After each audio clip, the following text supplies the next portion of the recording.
do the opposite, which was have 6 cards in your soul.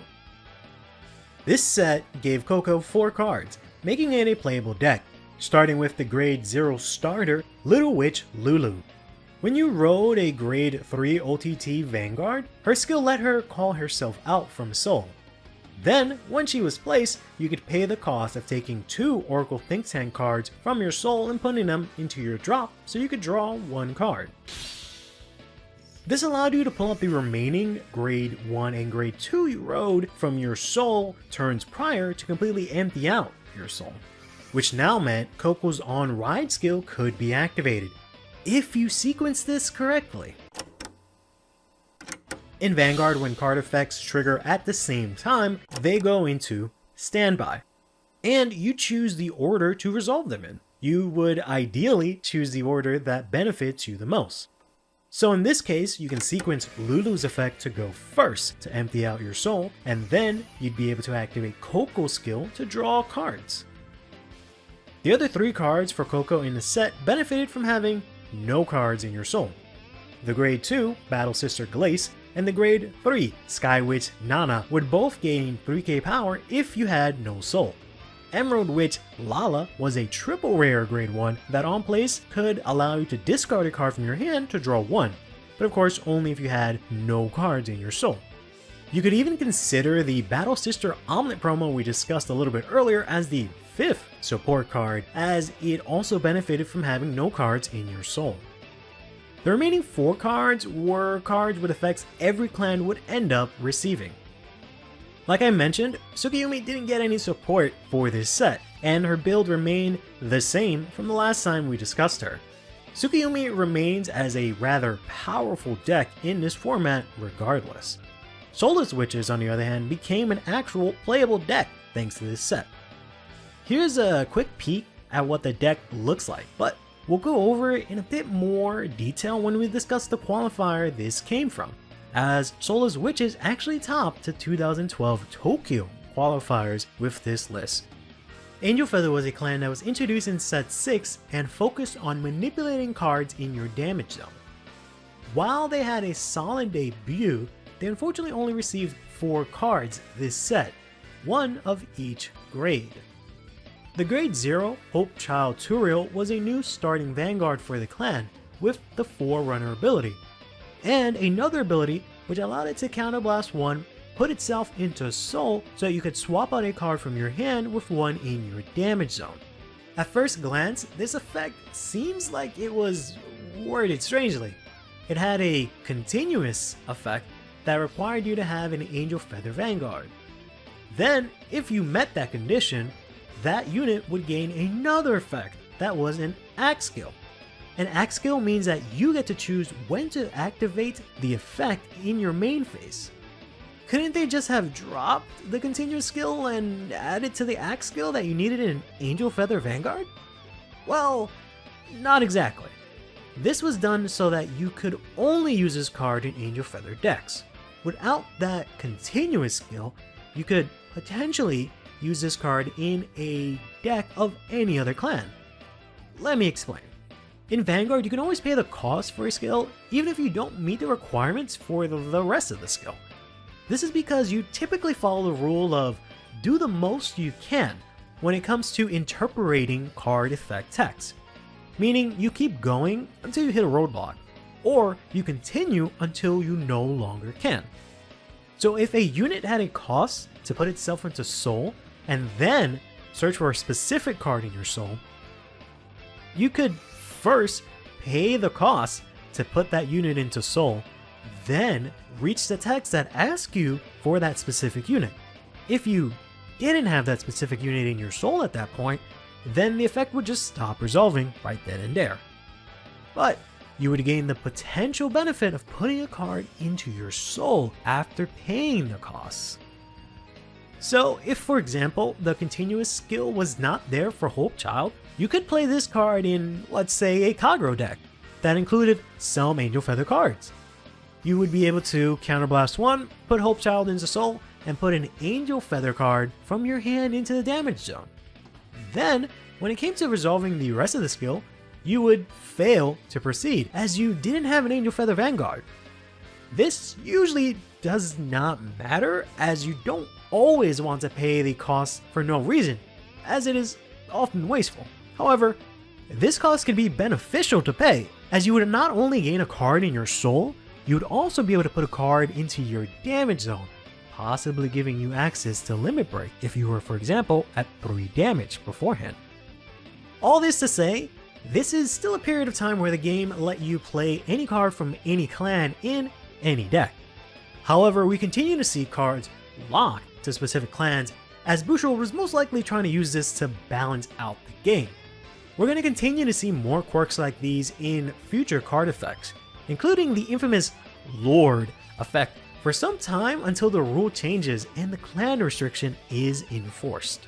We'll also eventually stop seeing costs being listed at the start of effect text and instead be listed when the effect actually calls for the cost.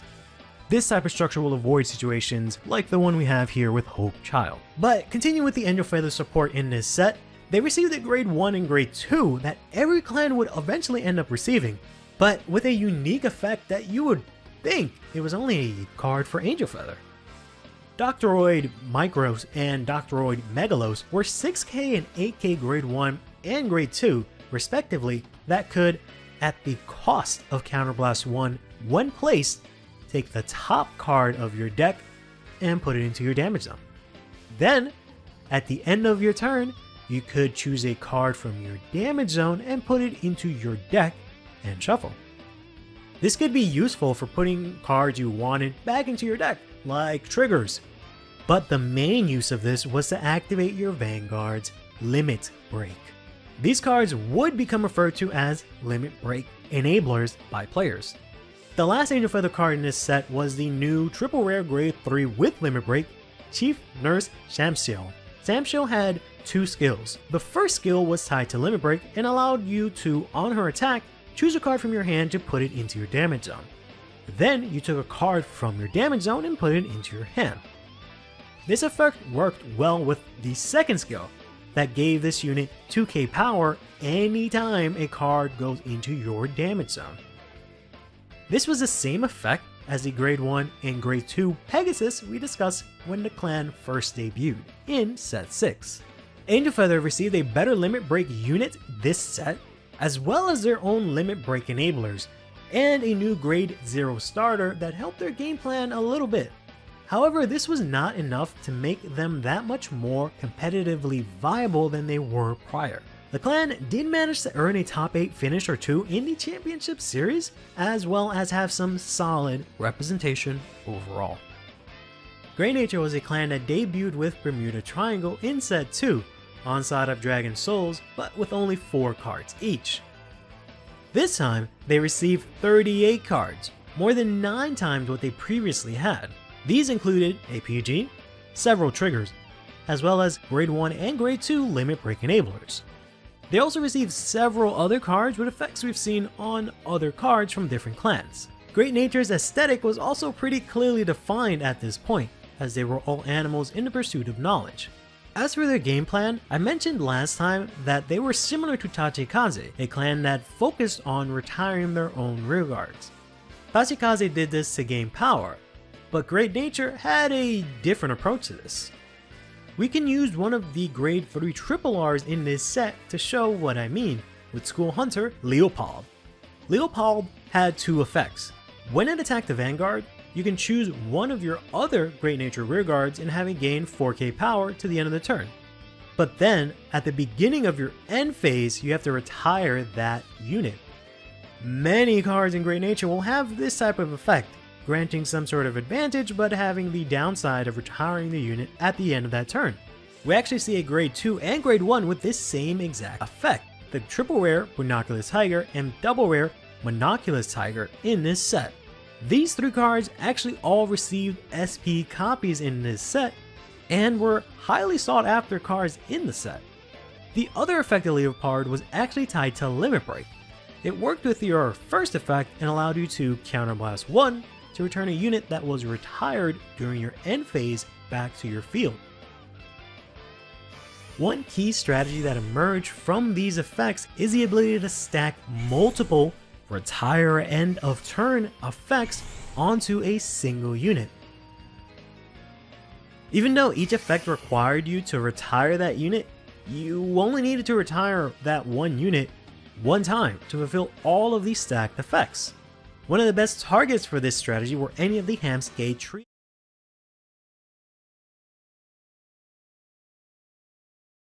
That was the wrong transition, but hey. How you guys doing today? Welcome to the I don't know why I put these on. I would end up taking it off. Welcome to the Thursday stream. How are we doing today on this decent enough Thursday? Yeah, good old silent barrel jump scare. It's supposed to be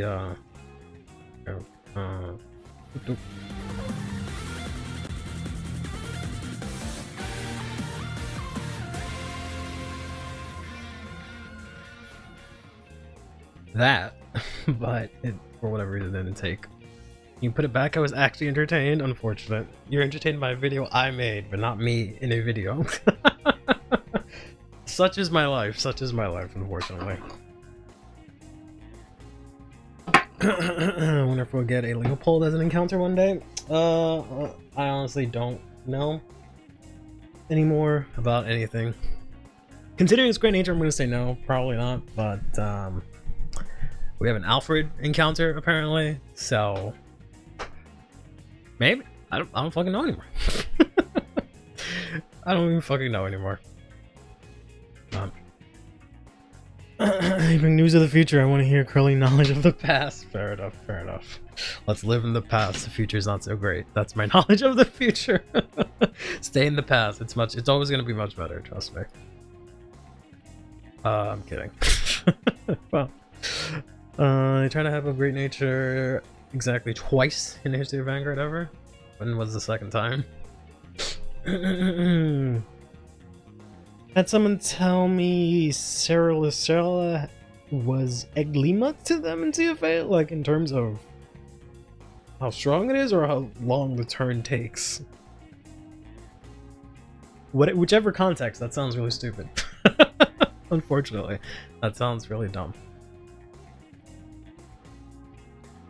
Oh, of course it's fucking V.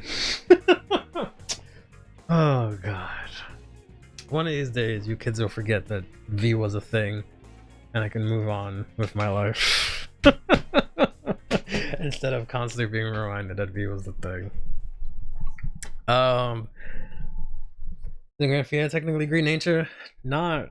I mean, kinda. He's an animal, if that's what you mean. He gets big numbers, I guess, kind of like green nature could.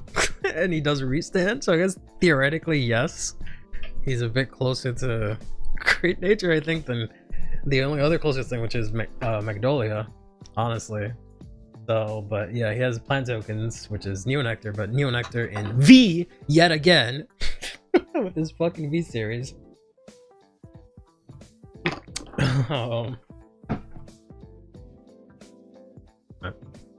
Hey Azim, good morning. I don't have anything actually against V, I just think it's funny when you guys constantly bring it up. But, there's no deck in D that plays with actual great nature mechanics. I mean, yeah, not literally, but I still think V is the closest thing. I mean, there's no deck in D that plays like most of the clans, right? They just are really similar, aside obviously not encounters, right? I'm gonna talk about V series anymore. Apparently that's all we talk about. But you want Uranus? You want my Uranus? What the hell are you saying? The hell are you saying to me? The hell? Magnolia was just shut Nor back row attacks. That's it. Yeah, in terms of mechanics, Magnolia is just not it. It's just great nature in terms of their animals. That's it.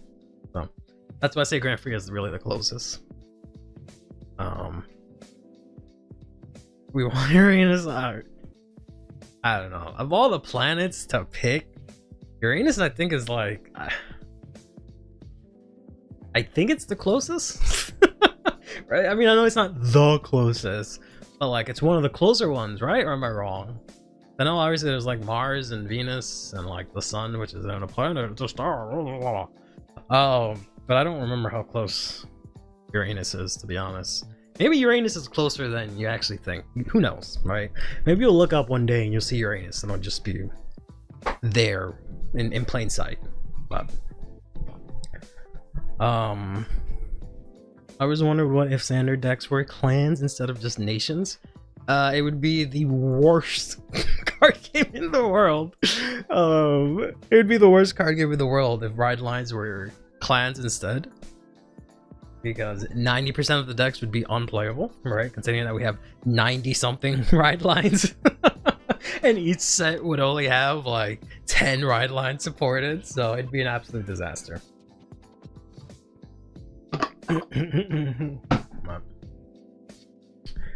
Speaking of disaster, not really. We'll go over this morning's stuff right on time. Make sure it is playing from the start. Next, usually playing all the way by the end, and then it ends, and then I some random shit. Yeah, so we'll go over this morning's reveals, which will include the strategy presentation from this morning / last night, however you want to look at it, / yesterday. But first things first, of course, we have cards of the day. Before we get into anything, there aren't too many today, but today's cards of the day are brought to you by Uranus. First, we've got ourselves here Sprightly Jumper F tier, who at first looks like one of those common cyclers, but it's actually not. So it is a common, but it's a grade 3. And it says when this attacks a Vanguard, you CB1, choose one of your opponent's front row rear guards and move it to Guardian Circle. So that just, it's kind of interesting. It being Counterblast kind of sucks. If this was like literally any other resource, like Soul Blast, Energy Blast, retire a rear guard, put a rear guard to Soul, like any other, discard 1 maybe, it probably would have been a little bit more playable. But other than that, it's kind of whack. Yeah, so this is Coral's artist, which is great. So I will add this to my collection. Whether or not it'll see play, unfortunately, I don't know. But it's nice to have. It's just a bit unfortunate. It's also only front row rear guards, right? For Counterblast 1, I should be able to select any rear guard, to be honest. But I guess that would be too strong removal, right? Because I could just slap this down, grab Invoke Alchemist, and beat his ass or whatever. Or I can grab fucking the Countercharger from Raziel, or I can go ahead and grab the Guard Restrict Girl in Chris Rain, right? And completely fuck up their plans. Oh well. Go at Lyrical has to do make a fraction of Patrick's power. Yeah, I guess so. To be fair, Patrick is a double rare, and he is locked to like final bazooka or whatever the fuck, right? So I don't know if it's exactly the same. Curly, what could Bushi reveal that would make me super hype? We'll actually talk about that in a little bit. The answer is probably not much. Divine Barrow or Dark Lord Abyss encounter. I hate Dark Lord of Abyss so much. But the answer is probably nothing, to be honest, because nothing that specifically appeals to me will ever actually be front and center. Unfortunately, as much as it is, but yeah. Choosing one isn't locked. It says your opponent's front row rear guards though. Yep. Fanaguzuka will be their third forever Bruce, possibly. We ever get that? Or what? It's like gonna be Bruce's 4th form at this point. But then we have ourselves here this normal order. My song for you. So we started out pretty hot with these orders, right? Because I think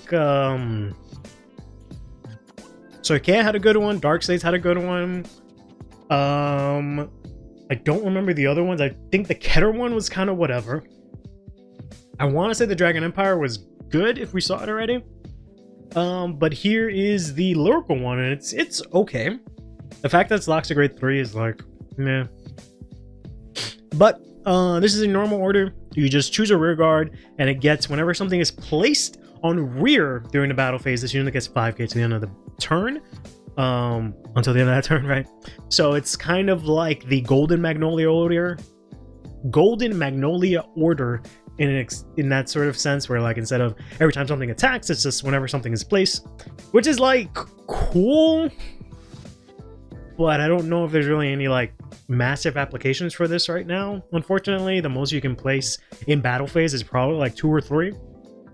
15k for free, you know, activate Stegria. Not horrible. So this might be useful in the future. Is it in the cat girl's microphone? No, it's not. I already what her thing looks like. It's pretty. I love the art. Yeah, the art is nice. This is probably. I was gonna say this will probably look nice in FR, but I forgot it's lyrical, so I don't have the ugly ass lyrical border. But it might actually fit with this. It might actually look really nice with this. We'll see. It's not half bad in some decks. Yeah, like it's not a horrible option. It's just I can't think of anything that like uses this like crazy, right?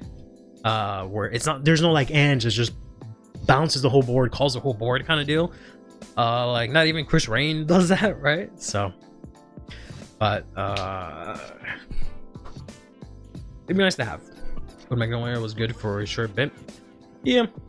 I love the recent item orders. More of this, please, for lyrical specifically, I guess. Yeah.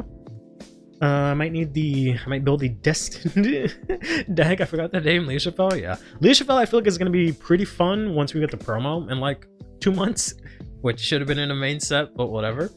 But yeah, unfortunately, her stuff in set 5 didn't do much, and neither did set 7. And I don't think she got anything in set 8. She would have gotten the order that was a promo, but oh well.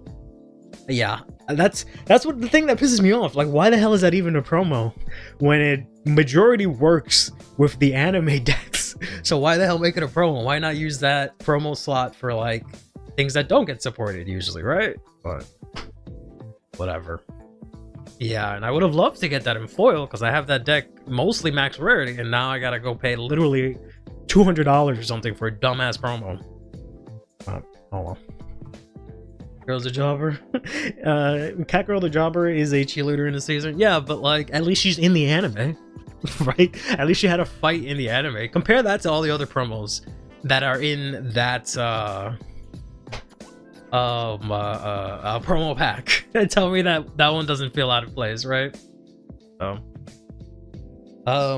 Rishi makes good promos, cash grabs. Yeah, but it doesn't.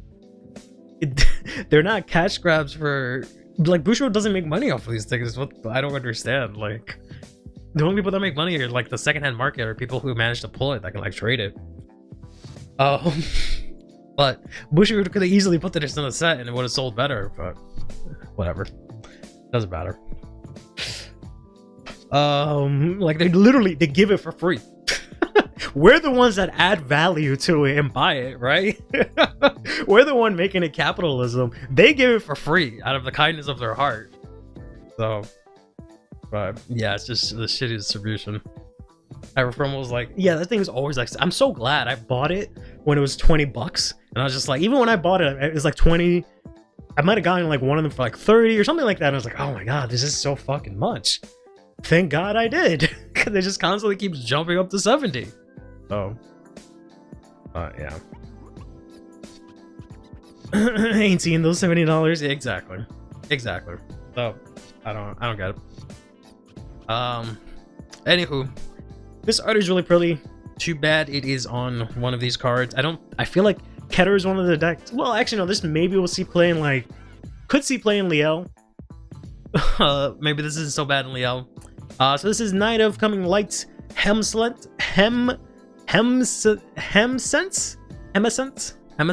Yeah, Helmnescence. But this is just one of those common cyclers where you just play it specifically from hand, take something, put it on the bottom of your deck, get 2k. So this is a stretch. Yes, I was a jerk. Secondary market, due to Bushi's distribution methods they use are the issues the card game companies like to pretend secondary markets do not exist. That the problem with that is that like specifically for Vanguard is that our secondary market we're talking specifically TCG player, right?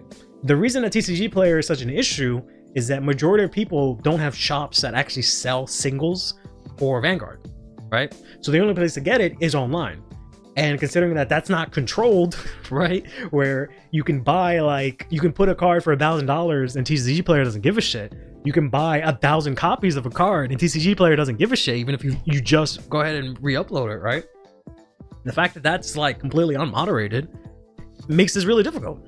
If we had like actual shops that had the product and sold singles, this would be a little bit easier, right? That's why it's so much easier in like Japan, because they have like a fucking local game store like every other corner, and they all sell product because they all want you to go to their store. So that's why they can easily buy those cards, and that model probably works really well in Japan. But as is usually the case, you can't just copy paste something from Japan and expect it to work, right? Leo could use it to recycle herself. Yeah, I mean, I don't know if you'd want to do that, but probably to get the extra copies. Helmslet, thank you very much. You're welcome. Say helmet. But it's not helmet. It's Helmescent.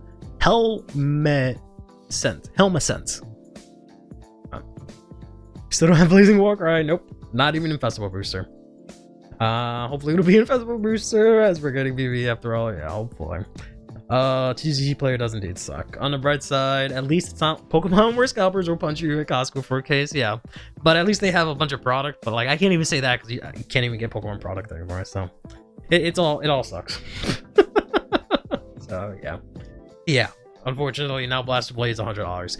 Or, you know, you could go to like a shop and like try and get it from a shop that maybe has it. Maybe get it probably for like $30, right? They'll still try to upsell you to make your profit, but no, it's just like, nope. Eat ass. Much like this pentatulation sorceress? What the fuck? So this has two effects. This is a double rare. That during this turn, if you have a grade 3 or greater Vanguard sorceress in its card name, this unit gets 5k. I feel like Hexorb has like 10 cards that say the same exact first line of text, but okay, whatever.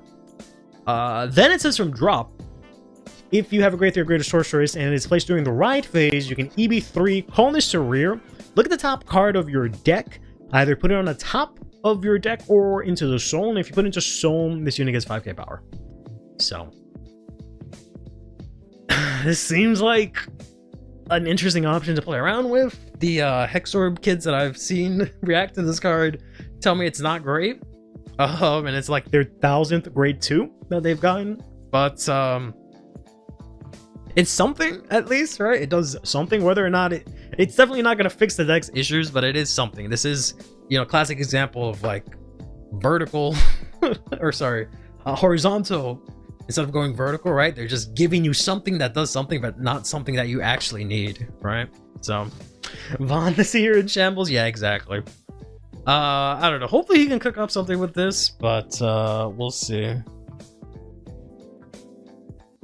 We'll see. Every time Curly pronounces a card correctly, you win a Buddy Fight card. I don't think that's a good bet for anyone to make, to be honest. Wonder when a day will come when I can build Onium without spending $500. You can do that now. It's instead of 500, it's like 700. So your day has come. Congrats. It might be maybe cheaper when set 7 comes out, depending on how the new support is priced. But I truly believe someone out there is pulling a Power Girl moment where they just make cards harder to pronounce until someone catches it. Yeah, because like, what the? Like what even, like, that's like, especially when it comes to the lyrical names, it's literally just like Magic 8 Ball or like fucking cards out of a hat, put phrases together, hope for the best. Yeah, because we take whatever you can get, I guess. I only now realize how many units get plus 5k. That's why it's such a big beat. Kidder has one more triple or double rare slot left. I'm betting it's old in support because he hasn't gotten support since set 5 and then get nothing last set. Well, last set, well, I guess set 7, but set 5 was the last anime set, I guess, before set 7. So, but I don't know if it'll be olden, but we'll see. I watched a match of Hexor versus Bladmeyer and didn't think it would be so one-sided. Yeah, unfortunately. Jinky not doing anything this season, so unfortunately probably not getting any of this. That's what I'm thinking the same, to be honest, unfortunately, but it is what it is. Aquamarine jumped to meta relevance when she came out. I mean, I don't know. She kind of did. I think it was just more like recency bias, if anything. Neither did Kyoma, and Alclebra got support last set. Did he? Did he actually get support? I don't remember what support he got, to be honest, but who knows? Maybe it is. But all right, let's jump into this. Let's talk about yesterday's, today's, this morning's, last night's, whatever, depending on where you were when you watched it. The strategy presentation for Bushiroad Spring. We'll just get things off right with we'll just start with this, right? With probably the most, I want to say, impactful ban list to the standard format ever, right? To the standard format. This is one doozy of a restriction list, right? Good ban list, but it's missing stuff. What could, aside from premium, obviously, what could possibly be missing here? Because obviously Japan was not going to touch premium, unfortunately. But he got a great tweet that chooses a rear guard to prevent it from intercepting. Really? I do not fucking remember that card. Sold off leverage dress at the exact perfect timing. I mean, I don't feel like leverage dress really get affected by this. Bat? Oh, I mean, I don't know. I am one of the unfortunate few that think that is fine, but we'll see. I feel like we could have put Bat to 2, or we could have put Mo Flash to 2, and like I think it would have been okay. I don't know if I agree with just completely banning the cards. The deck is completely dead. But but all right, we'll go in reverse order because it's more shocking. We'll go from less shocking to most shocking. So they unrestricted right away eases out to 2 now. Before you can only play 1, now you can play 2. And same thing with this dude for Gandiva, Stringnia or whatever the hell, right? He's now also available at 2. He was put to 1 ages ago. Forgot he existed, and now he's at 2. Whether or not that matters, probably not. You could probably put him to 4. I don't think it'll be that big of a deal, but sure, why not? Izazao, I'm not so sure if that needs to be unrestricted yet, but yeah, we'll see. Then we got Charmet. Hey, Angel Sir, how's it going? We got Charmet to 2. You can only play 2 Charmet in a deck. I kind of wish this was like, I guess it doesn't matter, right? You can't play her in anything else, right? No, and it doesn't affect premium. Yeah, so never mind, it doesn't matter. This is like whatever, right? Because you call this from drop. Like it'll hurt the deck a little bit, but it's not as bad, right? I don't think it's literally as bad as some of these other hits, right? Yeah, I don't agree with all the with an all-out ban, just restrictions on card, because 3 to 4 it's stupid, but less than it's fine. Yeah, basically. Sell me your dogs, please. I want to play Outlander, please. I'm sure it'll drop to like 2 bucks. I'm pretty sure it's gonna drop, and it's gonna be a festival collection. It'll finally be the nice. Saragon will probably be the nice ripe $20 as it was on its release in English. How does they need their own archetypal Saragon? That doesn't make sense. They already have Saragon. What? So they can have 2 Saragons? That's stupid. We could rush to 5 binds easier with Forbidden Doll, even if 1 is into damage, I guess. I just don't think if you had 4 of these, it would really make the deck that much better, right? For Gandiva. Literally told you Max Aragons. Has any card ever been hit to 3? I want to say yes, but I don't know. I'm interested in how the Saragon marker will change over the course of time, since we still have to wait for them to announce it in English. Yes, exactly. Granted, this announcement and everything has already affected the English market, but yeah, overall it doesn't matter until we get the English announcement.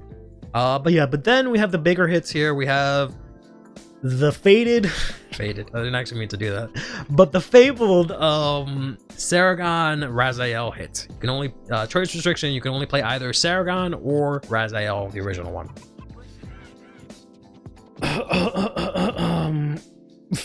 So the faded. So yeah, I kind of expected this to come, but at the same time I thought they were gonna be like whatever. But they did give it a replacement in the main set. Not that it's a copy and paste replacement for Saragon, because I think it's locked to like turn 3, which makes this deck lose all kind of piss, right? Because Raziel is such a dumbass deck that like it's a good deck, but like it's so much more balanced when it doesn't have Saragon, because Saragon just fixes up so many holes in its game in the early game, right? And now it like loses a whole bunch of steam, but like so much that it gets knocked down, I feel like really hard by this. But we'll see what happens. I'm sure, considering how strong it has been as an anime deck and as a main character deck, it'll still be really good. But and then the hugest one here, the one that I swore was not going to happen, is that they actually hit Bob Sagra. They hit Bob Saga. You can only play one copy of Value Lord in your deck. One singular copy. This comes into effect in April. Bob Saga came out in February. This has got to be the fastest turnaround I've ever seen, ever, for like a deck that topped really quickly in Japan. This had to be the fastest Bushiroad has ever acted on something. Like it is not as huge hurling. And it's probably also because this is like an older card, so they're probably okay with hitting it, because they're like, yeah, we're not making money off of this shit, so just hit it. Who gives a shit? The second part is that this will not affect Saragon's pricing at all. I mean, it might. It might down the line. It'll definitely have a ripple effect. Hear me out. No need to divine skill. Koji runs to the curb. Welcome back, Dog Ivory, baby. Honestly, I would have preferred it almost the other way around. Originally, because I thought this deck wasn't that egregious without Vita, but yeah, Gebluis makes this a bit much, so this is probably the right choice. I think it will not like on here's Saragon for $10, but like Saragon for like 15-20 is a lot nicer than Curly. Yeah, I'm 100% sure that's what's gonna happen. Curly, you're legally obligated to not hate on my stuff, and my deck has your TV. We'll see about that. We'll see. Hey, this made Bob a lot more affordable. Not really. I mean, yes, but not really. As with be Lord, well, I mean in standard specifically. Standard specifically, right? I don't mean anything in any other format or in the past. I mean specifically for standard, overdress, well dressed, whatever you want to call it, right? For this format, this has got to be the fastest turnaround they've ever done. They saw people bitch about slow ban list and said, here you go. Yeah, I guess so. Keter Sanctuary was one of my favorite nations, but because of the generics were being expensive, I can't even play certain decks I like. Yeah, that is unfortunately the case. Keter Sanctuary as a whole, especially with it being the nation that has the most clans in it, so it has the most ride lines in it, aside from lyrical for whatever reason, but it has the most like potential ride lines that can come out of it, so it's really bad. Because really only Hound optimizes Saragon more than other Ketters, and other decks don't have resummon dog 10k times. Yeah, that's the biggest thing. That's the biggest thing to keep note. The only reason that this is so huge in Raziel and Luard, people think that Saragon's the problem. It's not Saragon that's the problem. Saragon's a hella good card. It's the fact that Raziel and Luard can just recur Saragon constantly. That's the issue. It's not that they can use the card. Using the card is not an issue. It's the fact that these motherfuckers can abuse the card and bring it back constantly, right? So that's what the big issue is. That's why you shouldn't give something like Storkea their own version of Saragon, because it'll just be the same exact thing. Well, they'll just constantly reuse it, right? So we also maybe have the quote-unquote reprint being in the set. I mean, we do have it. Whether or not it'll actually affect anything is different, because I heard the reprints rates are kind of bad. But the quote-unquote Saragon reprint face probably doesn't work with Hell either. Yes, it is funny how I have to hear that all the time. I hope everyone actually knows that, because I feel like I've heard this constantly. But yes, all my hopes are on the bird to carry Raziel moving forward. I don't know about all that. I don't know if that bird's really gonna do a lot of work, heavy lifting, but we'll see. Yeah, it's like one reprint per box, so it's not great. Not great. Especially for a product that is not going to be bought a lot, unfortunately. If this was a product that was bought a lot, it would have an impact, but it's not going to be bought a lot. No. Would Zim like to trade some Lyrical generics for doggles? One of restricting the Vanguard will even change the meta because buff Saga players are confident that she'll be top tier. I mean, the deck will still be good. She just won't be as good. Like, these are definitely good hits, right? This is just a really good hit. One of the good things is that I'm pretty sure Value Lord also had protection, right? So that's one of the insane things about Value Lord. Val Lord is that he also had protection.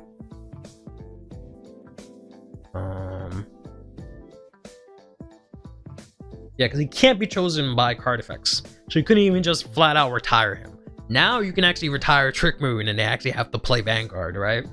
But on top of that, yeah, a lot of people have been mentioning that you can constantly re-equip arms with Value Lord, which allows you to draw a lot of cards, get a lot of advantage. And then also, whenever boost, all your frontal gets 5k. So you can get hella numbers with a bunch of these on board, and they can't be removed. And you can bring them out from drop. You can crossover dress them from drop super easily, right? Not crossover dress, but normal overdress, right? Dress boost or whatever the fuck it's called. I don't know. So this will hurt their deck. The deck, I think, will still be good, but we'll see what happens when set 7 rolls around. I'm sorry, set 8 rolls around in Japan, right? With things like Youthberg, maybe Magnolia, right? Maybe stuff like that, changing things up. Heck, maybe even the fucking Ave Mujica or whatever, maybe that'll even have some effect on it, right? So, okay, cool. We do have it. I wasn't sure, but also, yes, I do know it doesn't work with it. Just the card being reprinted is another reason I personally expect the price drop in the dog version. Yeah. I wasn't like, I wasn't nagging at you. It's just every time we talk about the reprint, someone brings that up. I'm just like, I get it, but I know it's not being said to me. But yeah, I'm glad everyone brings it up.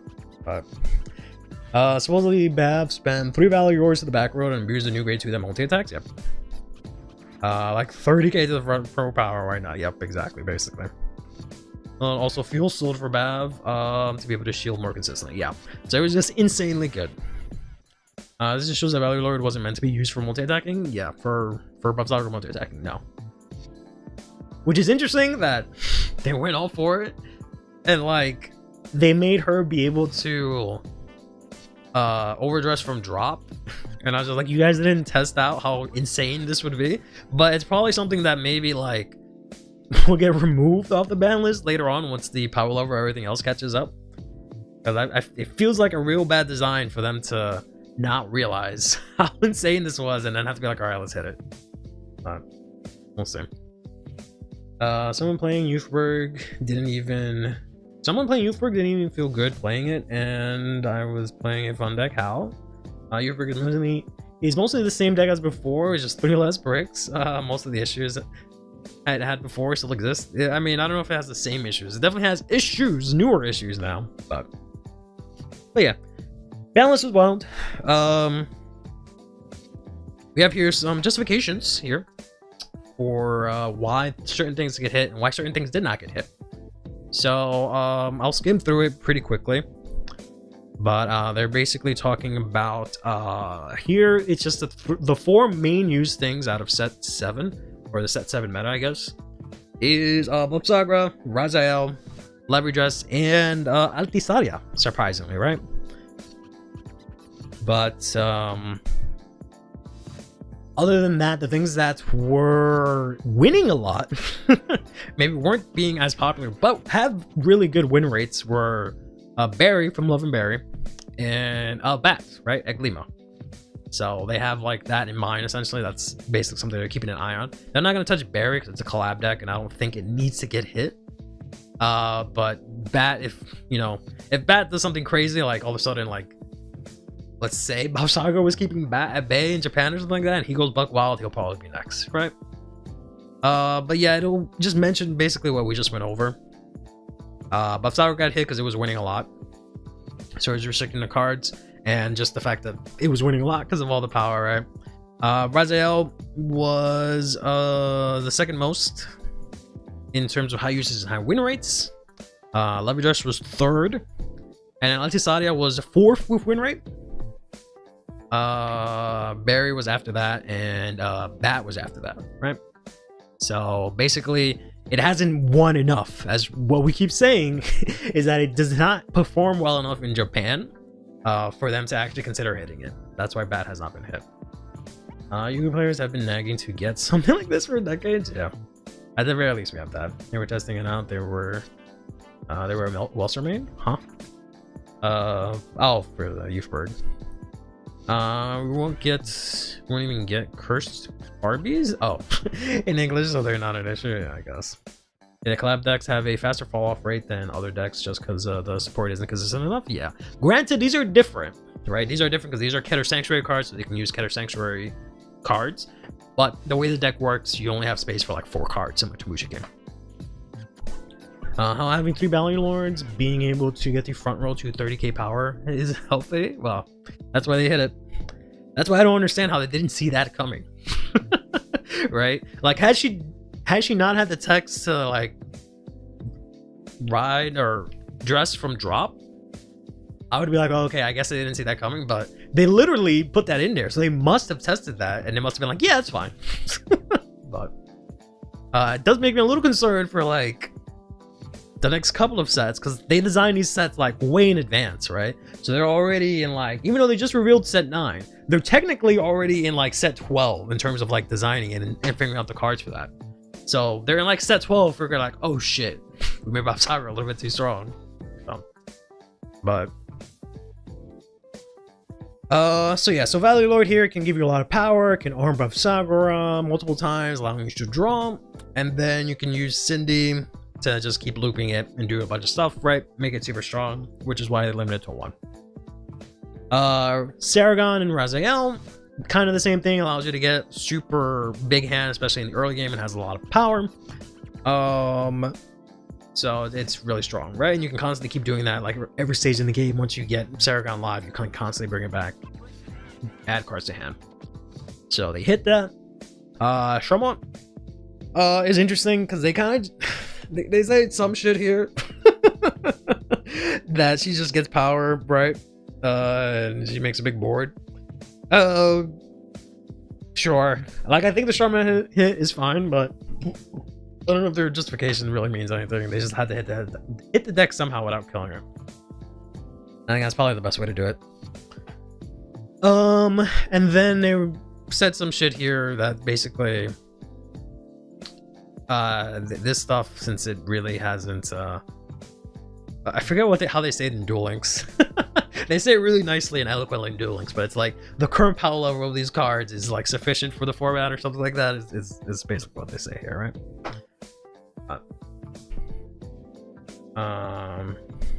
Visual seems to be underestimating players finding out a way to abuse the deck side, maybe. Value Lord is a hit that actually affects the gameplay of the what's happening here? Sorry. I lost my chat. We're still live, right? Yeah. I don't know why this thing is being stupid. Restream is just having an issue. Let me see. There we go. Now it's back. Sorry. Constantly happens from time to time. Valor is a hit that actually affects the gameplay of the deck rather than just making it less consistent. True. 2 Shambon on board with a stupid amount of free power in hand. Yeah. So Shambon is basically at most going to be called at once now, right? Because now you're not really going to be able to call one from hand because you're not going to have that many copies of her. Shamon can only be 2 in the board since she retires herself and one of the other. You can have a full board of Charmat. You can have an entire board of Charmat. You can only call one from drop, but you can call out, you know, an entire board and they can all eat each other and draw a bunch of cards from it, right? But moving on from that, right? Moving on from the ban list, we got some more important news. We got Dear Days, 2 news. So they announced that set 4, speaking of Levy Dress and whatnot, is coming to Dear Days. It's coming April 17th, I believe it is, right? And we're also getting these 3 characters added as, I guess you buy them, right? It's probably the same thing as it was before. If these are included in the set, that would be great. I would like that change very much. Instead of having to buy these stupid ass characters separately, if I could just buy the set, get these characters, that'd be great. But how this worked originally was that you would the set would come out and they would release these characters and you'd have to buy them separately in order to have them in free fights and also to use them. But right now we're only getting these 3 fucking jobbers. So we're getting Yuna, Senka, and Kyoma. So Alcalibra, Impeldio, and Lieshafal's fighters. And we're getting, for a limited time only, until maybe the day of the next DLC, right? Maybe that's what this means. This is when set 5 comes out, perhaps. But until then, you can get Jinky for free, which is nice. I believe that means you get him as you can play as him, and he'll also be a CPU character for free, and he'll probably have Alden, I'm assuming, right? That's nice. Yeah, there is no Kyon.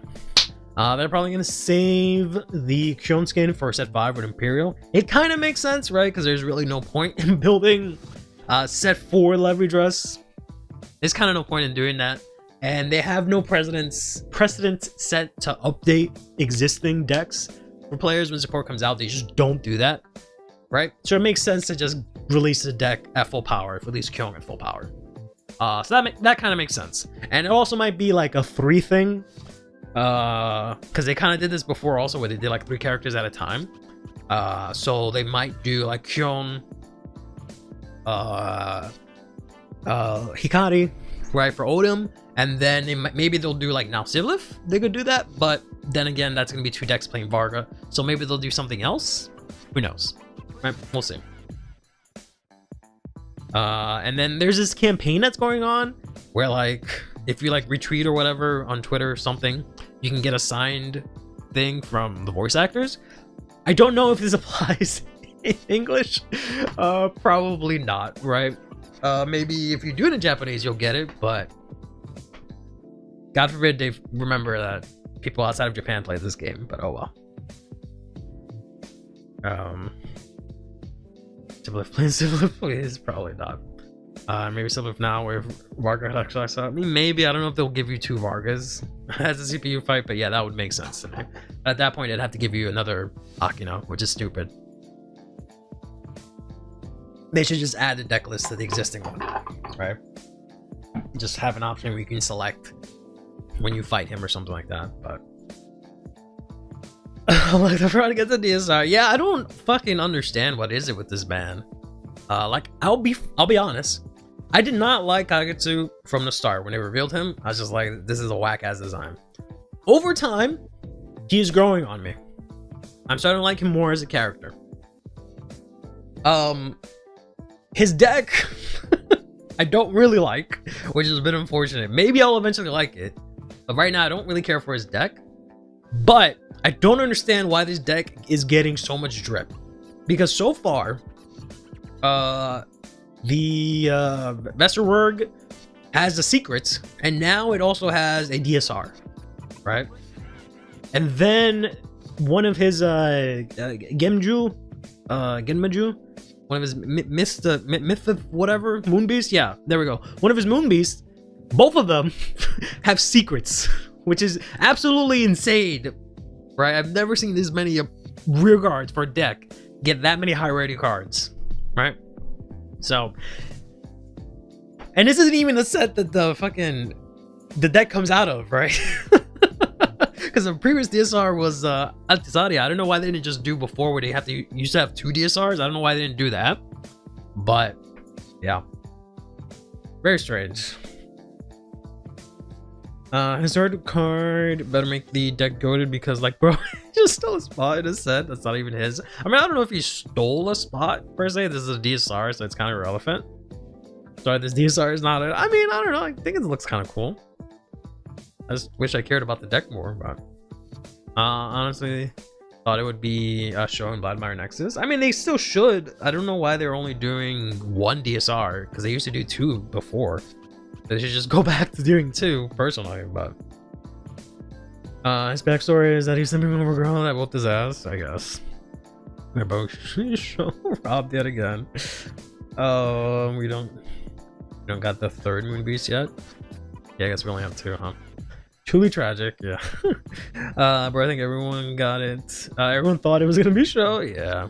Vladimir Nexus, not having a DSR is a crime, honestly. I mean, I don't know. I feel like they can very easily do 2 DSRs because they've done that in the past. I don't know why they wouldn't do that, but oh well. He's literally the cover card. Doesn't make sense not to. What is yourself for Vladimir Nexus DSR? Yeah, Invest for Brug. It's not even in the set normally. How are they? How else are you gonna call it? Yeah. The only copy of it in set A is gonna be the DSR. Yeah. That's what I mean. Like they could easily just make another DSR. But yeah. The compilation likes the DSR. I swear to God. I copied again 5 more times, like multiple copies, right? Of the I'm live on YouTube and Twitch, so it doesn't show like these like Easter eggs as often, and they still come up super often. The fucking the OBS randomizer sucks. Because essentially I have a slideshow and I have like a million images, and I have that image 1 time and have all the other ones a billion times, right? So the odds of you seeing this are like 1 in like 300, right? Or something like that. And it just keeps selecting it. Just keep selecting it. I don't understand, but oh. Speaking of Vladimir Nexus, he's coming out. He's coming on the episode tomorrow night's episode. Yes, he is indeed. Like I said, yeah, it's finally his time. I still need to watch 9 and 10. Yeah.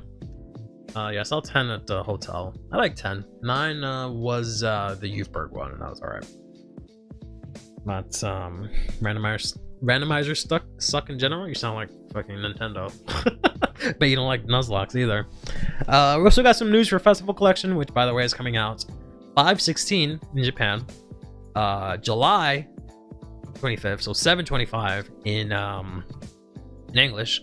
But we got some information about these ugly ass super desaturated cards, where we'll talk about it a little bit more, but yesterday they revealed that these are called have this like effect called ace units, which personally I gotta say, I think Bushiroad absolutely sucks donkey butt when it comes to naming mechanics and things. Like they hit it out of the park with like Limit Break, and they've just never been able to do it since then. Because like, what the hell do you mean it's an ace unit? They could have named this literally anything else, because ace unit has so many different implications than what they actually think it is, right?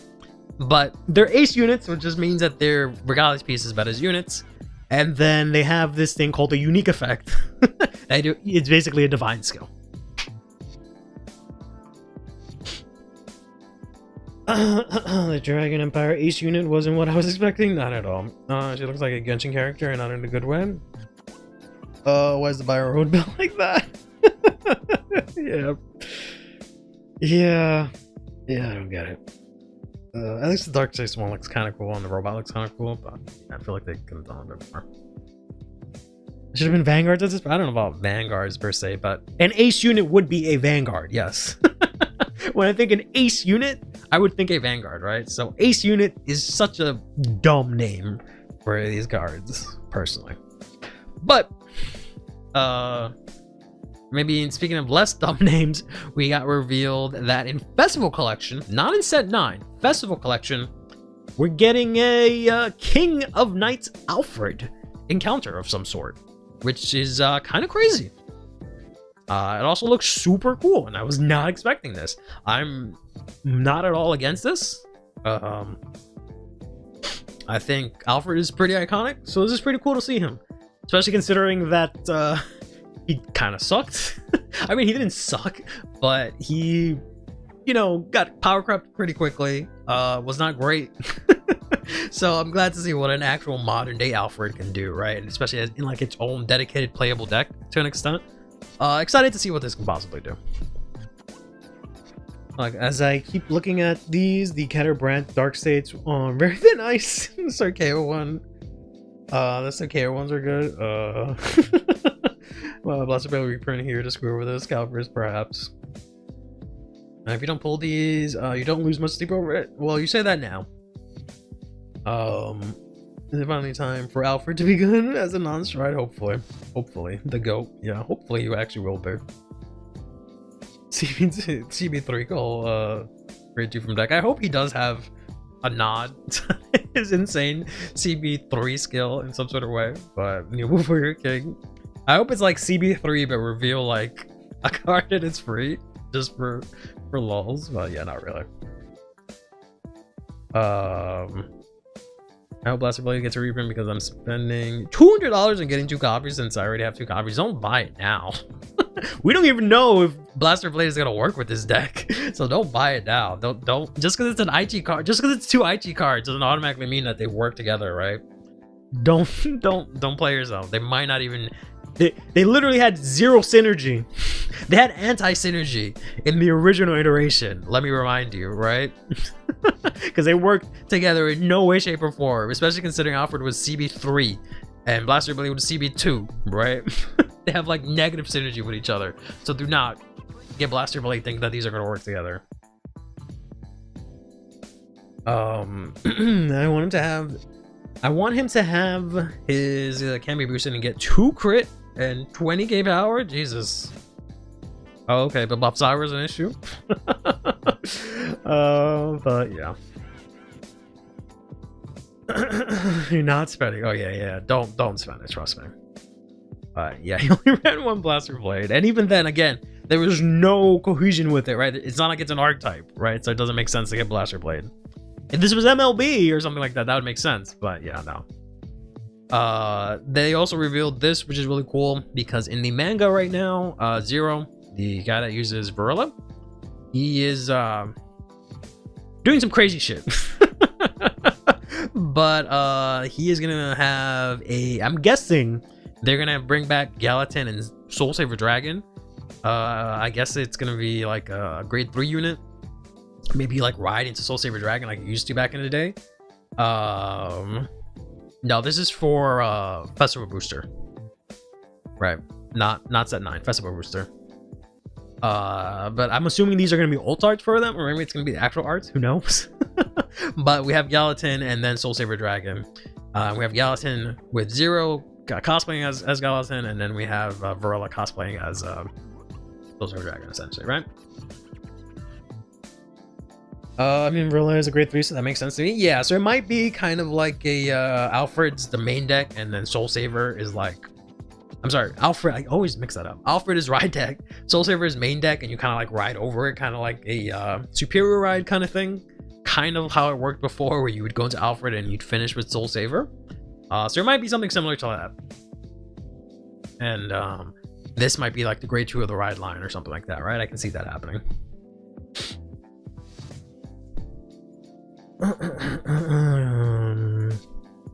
Granted, Kai was even the worse offender, one-off Blaster Blade Seeker in his deck. I mean, you search it out. What do you need more for? Maybe I couldn't afford the Blaster Blade. I mean, he got it as a gift, so. Oh, brother, here we go with the V. In V, Alfred could only call Blaster Blade. Okay. Here we go with the V nonsense. Kidding. Badass, also lol, they spoiled Gallatin and Soul Saver are in the set too. I mean, I don't know if spoiled it. I think that was the part of the reveal. I mean, V, Alfred work with Blaster Blade and Blaster Blade, Alfred right hand man or Booster Road. I mean, yes, but no. You're more likely to get a brand new Blaster Blade than you are to have to use the old one. It could be Rearguard Gallatin and Soul Saver, yeah. I mean, yeah, like Gallatin will be the Rearguard and then you just ride into Soul Saver somehow. I did have one bird. Yeah, the bird, not Youth Burke. I can't wait for Bird. Good bird. Very good bird. Can't wait. So this is not for like set 9, by the way. This was for Festival Collection. Set 9 is coming out June 6th, possibly August 22nd, right? Hey Garden, how's it going? Welcome to welcome to the Vanguard stream. Probably streaming. Whew, I don't know why that S was so sharp. You're probably streaming soon, but thank you for stopping by. We're just talking Vanguard and nerdy shit. Hey Kukla, okay, thank you Kukla. Skyroller will make Philander's Sword? Yeah, probably. Yeah, so I'm pretty sure it's gonna come out here. We have the ongoing bet that if it doesn't, you know, we'll see what happens. But yeah, it's good to see you too, or good to hear from you, I should say, because I can't see you, but you know what I mean. But I hope you're doing well. Whoops. But speaking of set 9, we got this revealed yesterday. The bird makes sense. I like the night one. The night one. I don't know if I'll ever be able to like the night. I don't know if I'll ever be able to like the night. It looks like such a fucking dweeb. But this is the most predictable, no doubt ever. Granted, this means no cast breaker, so I'll take it. I mean, he's probably next. But yeah, this makes a lot of sense considering they talked about this at the last presentation. Very nice that if they did it on purpose or not, but yeah, they did do it on Chris Different Fight's birthday, where he got to see Daikaiser get revealed and had a whole animation for it that I won't play because I will get shot on probably both YouTube and Twitch, right? So we won't even bother. But yeah, Daikaiser is in set 9. No information what this means, right? Will this work with Ayusha? Will it be its own deck? Who knows? But we'll find out soon. As it really was his gift, yeah. Honestly, yeah, I would not be surprised if they know his birthday by now, so I wouldn't be surprised. I doubt they plan an entire presentation around him, but either way, that's pretty dope, right? The Daikaiser base might be the one Bushiroad's stream said that supports B Heroes. Yeah, that's what I had originally thought. That's what I originally thought, and I made sure ahead of time to get my die wings before this announcement, way before, like last week, and to get my, when we were testing heroes, and to order the soul fronts. I made sure to get those ahead of time, just in case something like this was revealed, and they were like, oh yeah, this uses a bunch of soul. Get fucked. We'll see. Your birthday, they'll reveal Neil Barrel? Yeah, right. I can guarantee you this, we will never get another Barrel Magnus as long as I'm alive. I can almost guarantee you that we will not get another Barrel. Alright, it will not happen. It will not happen unless I personally buy Bushiroad. That's the only way that we'll get another barrel. But I can guarantee you, outside of some insane act of God, we're not getting another barrel for like another. Honestly, I can't even think of a reason why we would get another barrel. Right? I'm pretty sure we're just not gonna get it. This is not gonna happen. So.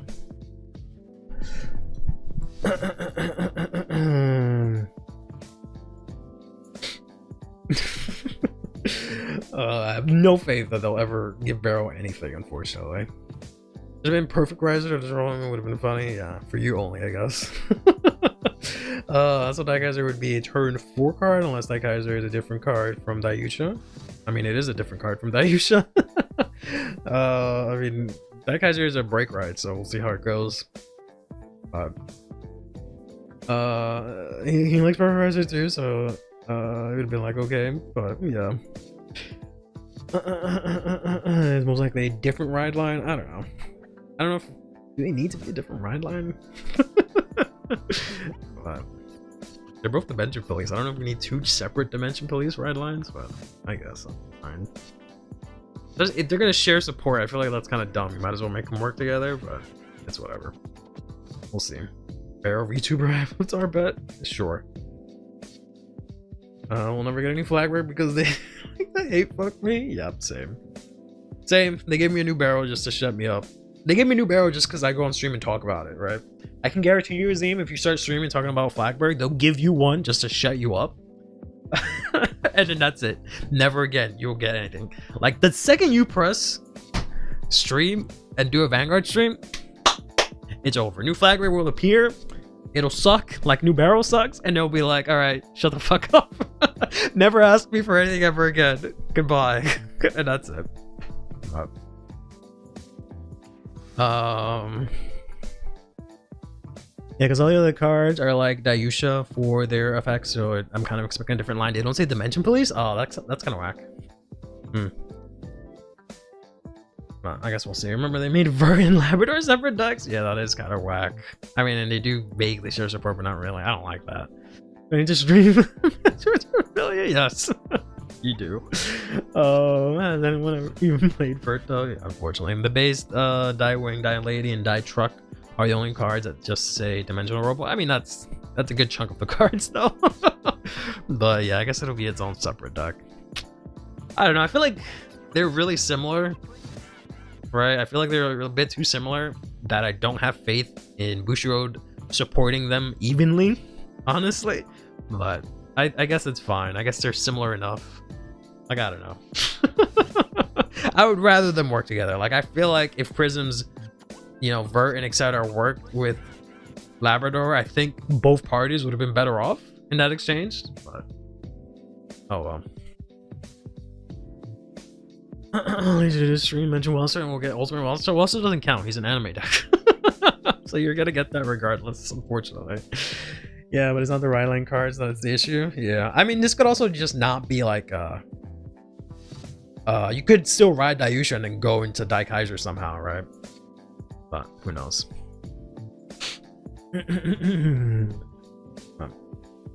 They also revealed this, which was part of the animation that I can't show because I'll just get shot in the face personally by Bushiroad.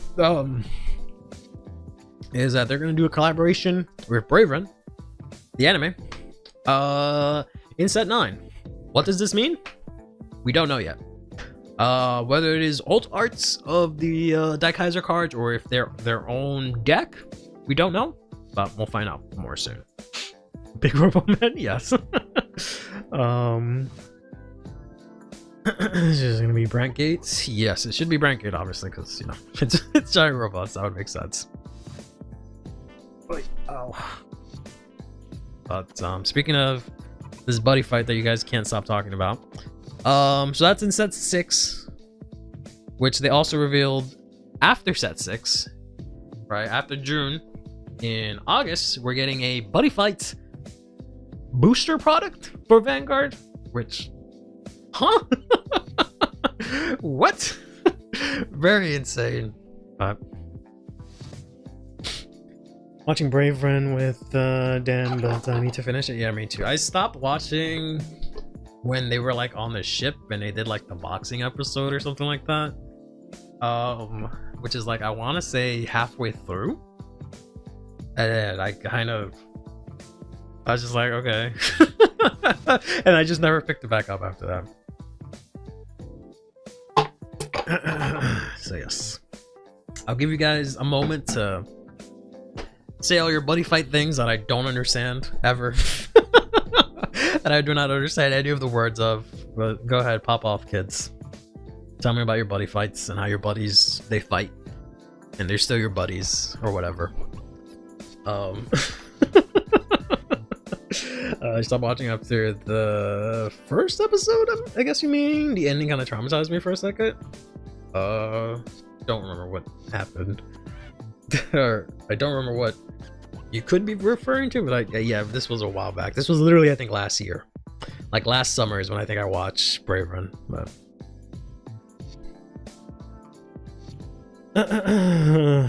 sure thing. Something flag, yes. Do your things. Whatever the heck you guys are talking about. I'm gonna play a real game over here, like that.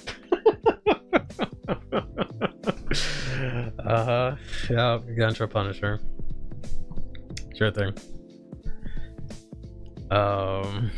Buddy calling. Okay. Buddy call is a face of bright deck card. Okay. Yep.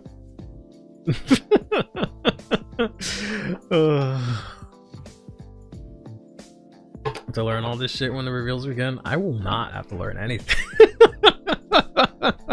I won't have to learn shit. I will go on hiatus so I don't have to stream. And I don't have to reveal any of these cards. And I can casually never learn about body fight. No, I'm kidding. How will they do the buddies? Yes. How will you guys buddy up and fight or whatever? Yes, the Vanguard will be the main buddy. Yes. Okay. Yes, and something about flags. Yes. Yep. And you raise them or whatever. I understand. I was there. Yes. I play a lot of the fight of buddies. Yes. Love it. Much fun. Ooh man.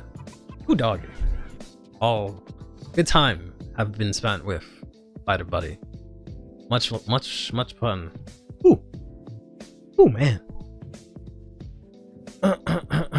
But yeah. Disconnection. Restream is pissing me off. Restream is pissing me the fuck off. Alright, what are you guys saying here? Flag is just a leader card from Shadowverse, basically. Curly, if I do watch parties, I'm gonna force you to watch a buddy fight. Go ahead and try. Go ahead and try. I literally think I saw the first episode of Buddy Fight, and I think it was in English, and it was the dub. And like, I mean this in the kindest way possible. I mean this with no malice in my heart. I mean this in the kindest way possible. It was the corniest shit that I have ever seen in my life. My chat still hasn't refreshed. Hold on, let me read it here. Flags do just some sick effects, like it's actually sick. I got the items or set orders. Hey Orange, how's it going? You're stalking me from your stream? Hi Orange's stream, if I'm on your stream. Okay, there we go, chat's back. I'm just dogging on Buddy Fight a little bit. Because I don't know what the fuck these kids are talking about. They keep raising their flag at me and telling me about tacos and that they're my father's uncle and they have a card for that specifically or something. I don't know. They're always bullying me about Buddy Fight.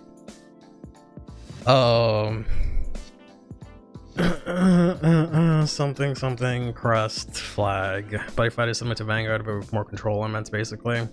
None of that sounds fun, not gonna lie. None of that sounds fun to me. Like, all I've heard is that it has all dragons.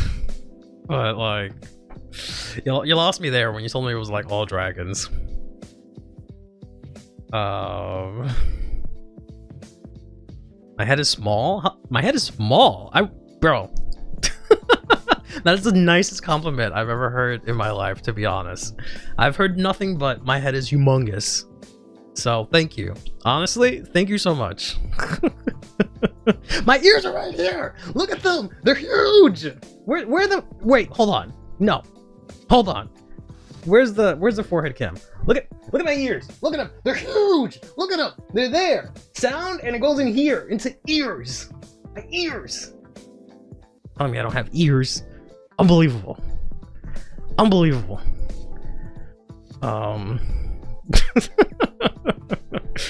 But there's no mermaids or fish. Yeah, there's no cool robots or cool looking things, right? It's just dragons and shit. So I don't know how you guys can sell me on Buddy Fight, honestly.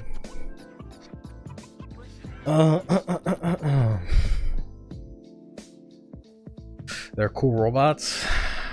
And Buddy Fight, everything evolves into dragons. Are you a panda? No, not you're a dragon. Yeah, no.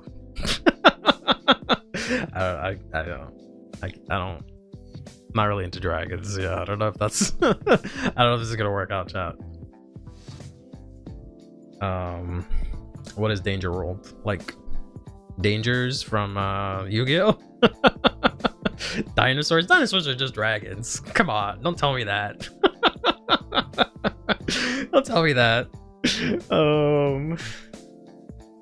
There's literally Power Ranger deck with a Megazord as a boss monster. Is the Megazord, is the Power Ranger deck something that'll actually be in this collab, or is it just like some one-off deck that will not be in the collab? Right? Is it like an actual thing? Like, is it iconic enough to actually be in this collab? And B, is the Megazord just another fucking dragon? Right? So, magic, which has armored demons and whatnot. Okay, but the demons, do they look like dragons? Hero World, is Hero World like actually, like, is Hero World the equivalent of like V heroes, right? Heroes in V, or are they like actual heroes that'll actually show up in this collab, right? Megazord is not a dragon, okay. But is it actually something that'll actually show up here, right? Because it'll be like the top 5 whatever, right? Flags or dragons or buddies or whatever the fuck, right? You're only getting like 5 of those, right? So Super Sentai Vanguard collab would be cool. Yeah, it would be. Quickest way to scare Curly off of Buddy Fight is telling him that Buddy Fight has an evil tier 0 time dragon like Jet. Yeah, I'm done. Done. I gotta deal with Chrono Jet in another game? Nah. Yeah. If you guys were the spokespeople for Buddy Fight, you're losing me. You're losing your audience right now. Nah, I haven't heard one cool thing. One cool thing so far.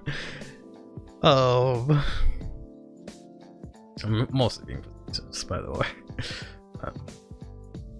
If they do the same thing as Koda where the where it is duel with normal nations, Power Rangers are 100% going to be Brent. Are you sure about that, or are you just saying shit? Are you just saying shit to lie to me? Yeah, our Kamen Rider would be cool. They adored Hero World in the anime. Are you sure? Are you sure? Are you sure about that? Hero World is basically Dimension Police. But that's at the tail end of the franchise. Also, the collab is going to be season 1 long before the asshole time dragon. I mean, you don't know that. We literally know nothing of this collab. So that's a bold assumption to make. But it could be monsters from other worlds fighting against from other world actually playing the game against humans. Yeah, I don't know. Like I said, all I know about from Buddy Fight is that you guys talk about it, and then I saw the first episode in dubbed English, and I could not get into it at all. But yeah, we'll see what happens with this. This probably won't get revealed until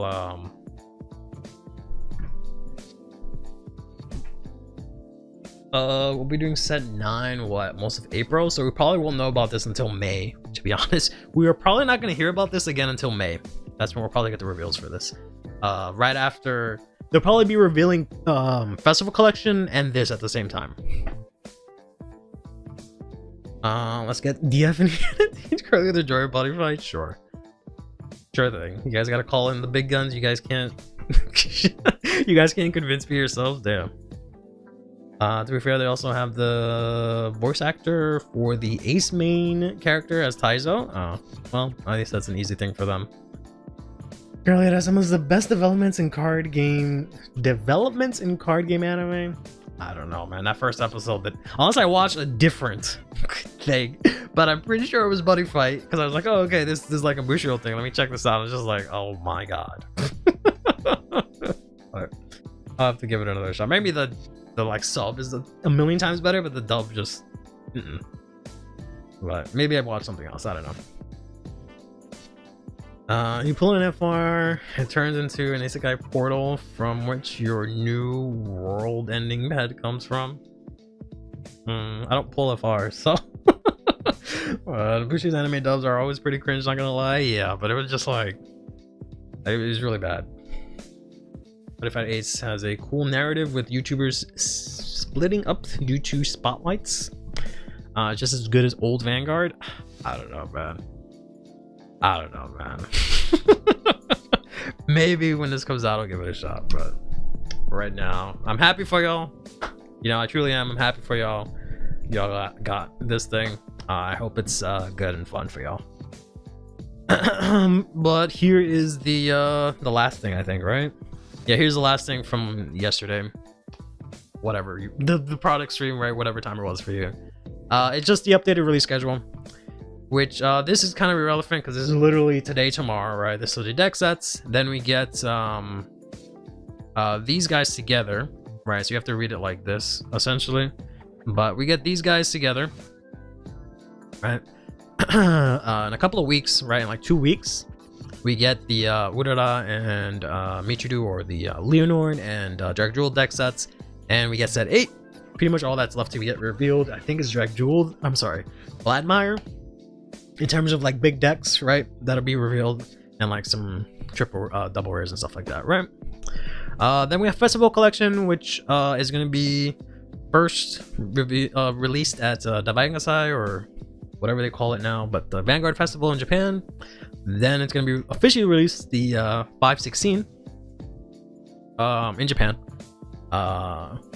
Then we have set 9. Then we have this Buddyfy product, which of course we also don't know if we're going to get in English, right? I'd assume we are, but we so far don't even have this confirmed yet, right? So we'll have to wait and see what happens. But I would assume that we're getting it. The entire plot is the monsters from the game migrate to Earth by letting kids pull their high rarity cards. The bluest plans would have been better if it was a buddy rare. I might need to make a video reviews of Buddyfy now to convince you. Sure. Need him to look up Hero World? I don't know. I'll give you I'll give you two cards. If you can't convince me with 2 cards, then you guys either don't know me well. You guys either don't know me well enough in my tastes, which fair enough, or it just ain't gonna work out. Let's see what this Hero World thing is. All right, so here's what we're gonna do. We're gonna play a game. Right? I'm gonna go here. Okay, it's already there. Okay.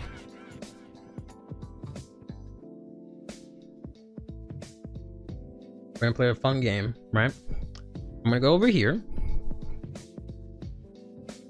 and this is on Wikipedia.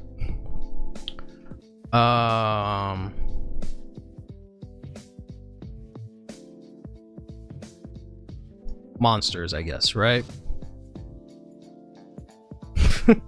How big of a fan am I of Battle Network? Huge, humongous, unprecedented. Give me a set or something, right?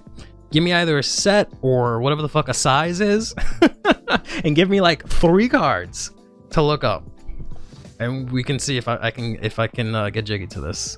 Look up Computer Warriors. That sounds so fucking corny. Okay, computer. Okay, not a set. Look up Computer Warriors. Okay. Well, no. Okay, hold on. Is this something that's going to be in the collab? Right? Is this something that's likely going to be in the collab? Or is this just like a one-off thing that they did that was cool that I'm probably not going to see in the collab? Like, is this something... Is computer representative of Hero World as a whole, if assuming that comes into the collab? Or is it just something that I would like? I don't know, but it's cool. Okay, fine. But fair enough. The gameplay is, the aesthetic isn't. Like, I would like the gameplay, but not the aesthetic. I thought we were looking for the aesthetic. You'd see Quartet 5 in the collab. What is Quartet 5? This. Okay. No, it's not, but it looks cool. Ugh. When Card Burn would be in the collab, I don't know what that is. I don't know what that is. Expect Star Dragon World to be Brent. Well, you lose me there. You're gonna lose me there if it's a dragon. Captain Answer? What? What is that? Cat. That's a character. Cat and Answer. Okay. Cat and Answer. Okay. Cat Overlord. Oh my god. Overlord. Oh no. Okay. Card Burn. I don't think that's here, right? I'm looking at whatever the hell Hero World is. Card. Yeah, no, that's not here. He's both a character and a card. Bro doesn't like. No, I don't. I legitimately don't. No. That's why I had so much trouble getting into Vanguard. Alright, what is Quartet 5? This is, I guess, the like Dimension Police or the Sentai looking thing. Okay. I wish they had like a easier way to do this. Okay. I'll assume these are like equivalents to grades. I don't know. We'll look at all these cards, I guess, real quickly. What is this?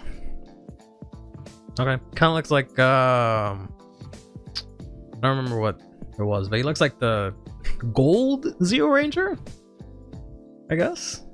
It is Hero World. I don't know. I typed in Cardburn and it didn't come up. Yeah, that looks cool. What is this? Yeah, they look very Sentai. It's okay. Not dragons. Okay, very nice, very nice. Okay. Sure. Alright. Cool. I'm assuming these are like the weaker setup support or whatever. That's in Thai, okay. What the hell? What the hell am I looking at? Okay. Okay. This sounds familiar. But okay. Well, Infinite Robo Mathematics. Sure. Okay. This looks like a straight up looks like a Kamen Rider, but okay. All right. Fair enough. I don't know what this is. Cool. All right. Let's look at these computer things. Yeah, I can tell they draw right from Mega Man. Computer cards. Is that it? What? I don't. Oh, these are the sets. Okay, cool. So I don't want spells. I want monsters. That's it. This is all I got. This is all you're giving me. Okay. Netman. Come on, guys. Y'all don't even try with that one. Netman. Come on, man.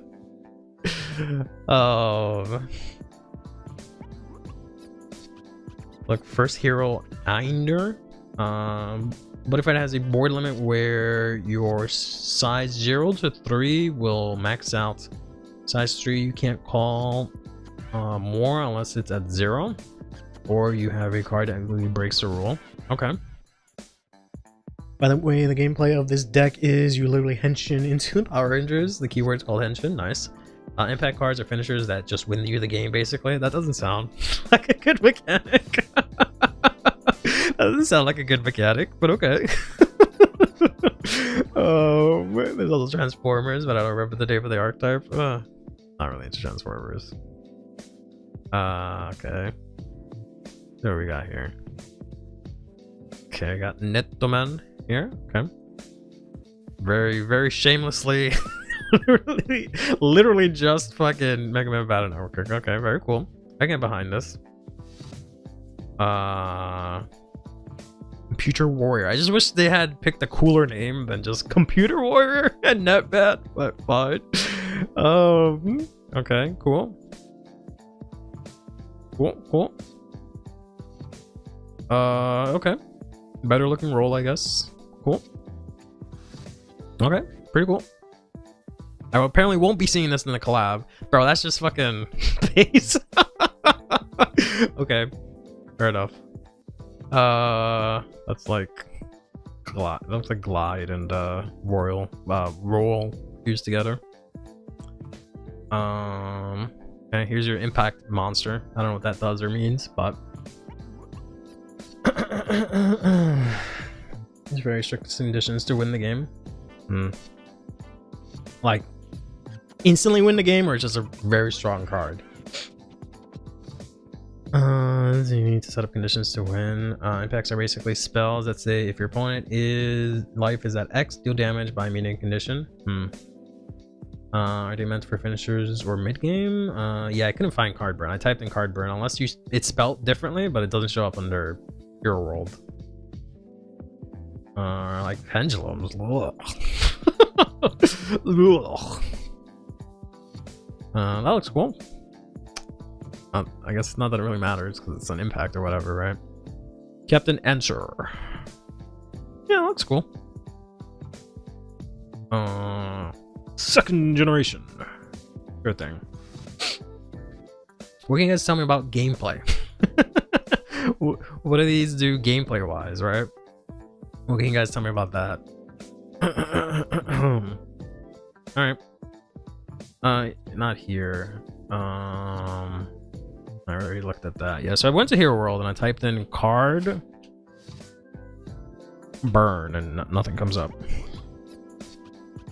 So, unless I look at every mention of card, I don't know, unless you want me to look at burn, perhaps? Oh, okay, it's space. That's what it is. Okay. That's just...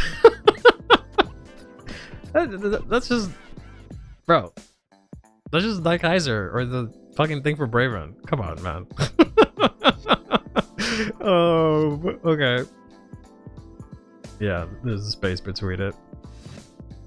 Captain Answer was a major character in the anime and he pops up from time to time. I just got here and the only thing I know about Buddy Fight is that there's an ad that says there's a special surprise. There's a special surprise inside and it's not pizza. Oh man, this is so corny. But monsters can deal damage according to their critical. It's like Vanguard, sure. This is the small one. It has an ultimate form. Okay. Try buddy spoilers. Buddy spoilers. Yeah, it's like literally just Dyke Kaiser. Oh, for ultimate card burn. Ultimate card burn. Or ultimate card burn. Yeah. It just looks like Dyke Kaiser. I can't not see it as Dyke Kaiser. But okay, cool. Looks cool. I don't know if it's something I'd be specifically into, but it looks cool. Yeah, it looks really cool. Dungeon World. On exposure to Buddy Fight is official ads sprinkled through YouTube videos. What is this Buddy spoilers?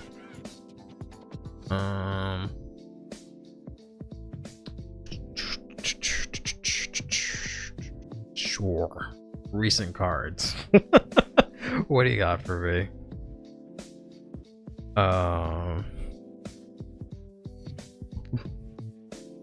Oh, right, because this is in like Thai, right? It's going on in the Thai version, I think, or something like that. It really recently got like relaunched over there or something. I don't fucking know. I don't fucking know.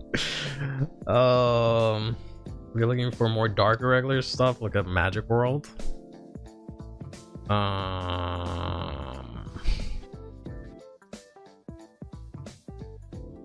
Magic World. Like a dungeon. What is dungeon? Oh, okay. That's not as. That seems interesting. I don't know if I like Magic World.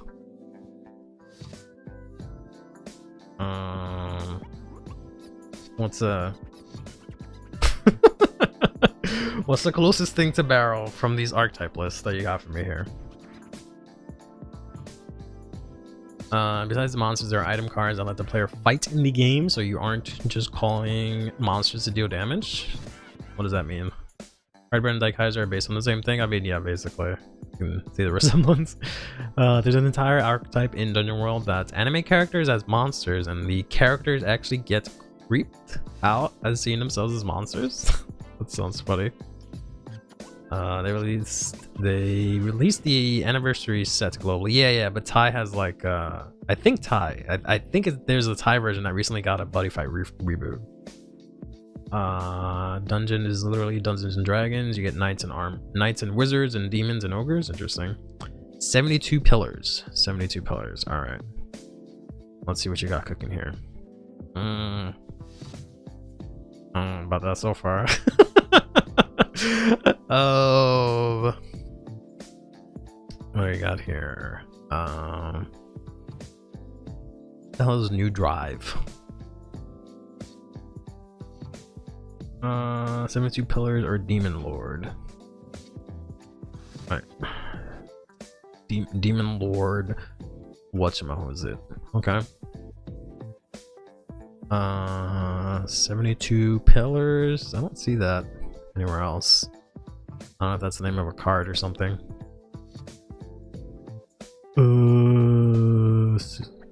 A lot of Demon Lords.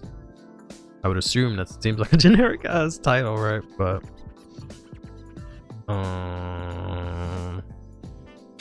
New Drive, I think, is the Thai reboot. Oh, okay, that makes sense. Asomodai. Is that what I was looking at? Yeah, it looks kind of. I don't know how I feel about that one. Oh, that's cool. I can get behind that. It's on Dragon. That looks kind of dorky. I don't know if I vibe with that, but okay. Sure, okay. We repoing? No, we are. But buddy fighting. Buddy fighting, I guess. Is the main one. He has lots of forms. Oh, okay. Alright, well, let's look at this dungeon thing and then actually talk about this boardings reveals.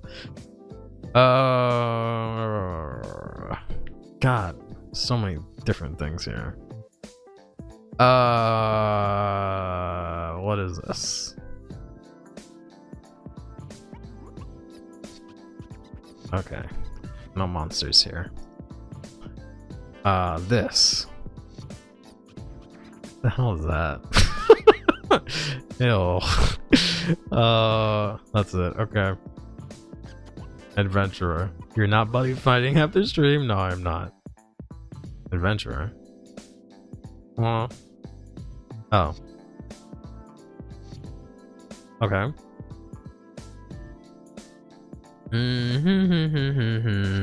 Blitz Tiger. That sounds cool. It's just a sword. Okay, never mind. Never mind. Sure. Mass swordsman. Okay. There's that overturn thing that you guys are always talking about. Beast Tamers. Okay. Champion of the Arena. Okay. Okay. Knight of Tender Love. Okay. Dark Fox. Okay. Sure. Sure. Mission is just spell cards. Yeah. Say Cobalt. I hope Miseria gets added to the collab. El Quixote.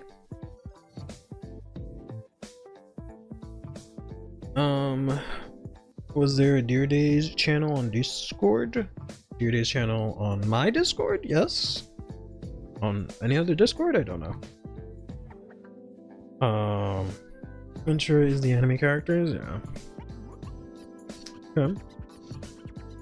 Looks cool. I mean, I don't know what to expect from the collab per se, but I guess there are some things that possibly I could be into, but it depends what they actually choose for the collab.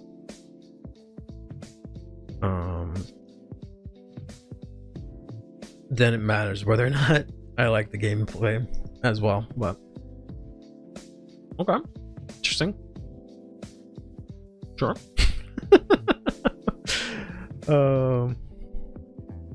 It would be an awesome card to show up. One of the best characters. Oh boy. We featured Jack and Drum are shooing. I think that's the thing. That's this, right? That's what this is, or whatever. Sure. 601. But also Dungeon is the world with the most dual nation cards, mostly because the anime character cosplay cards.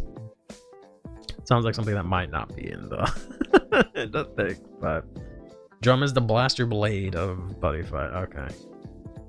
I feel like it's in I feel like that's one of the club cards. Jack is Overlord. There's two characters here. What do you mean? There's two of them.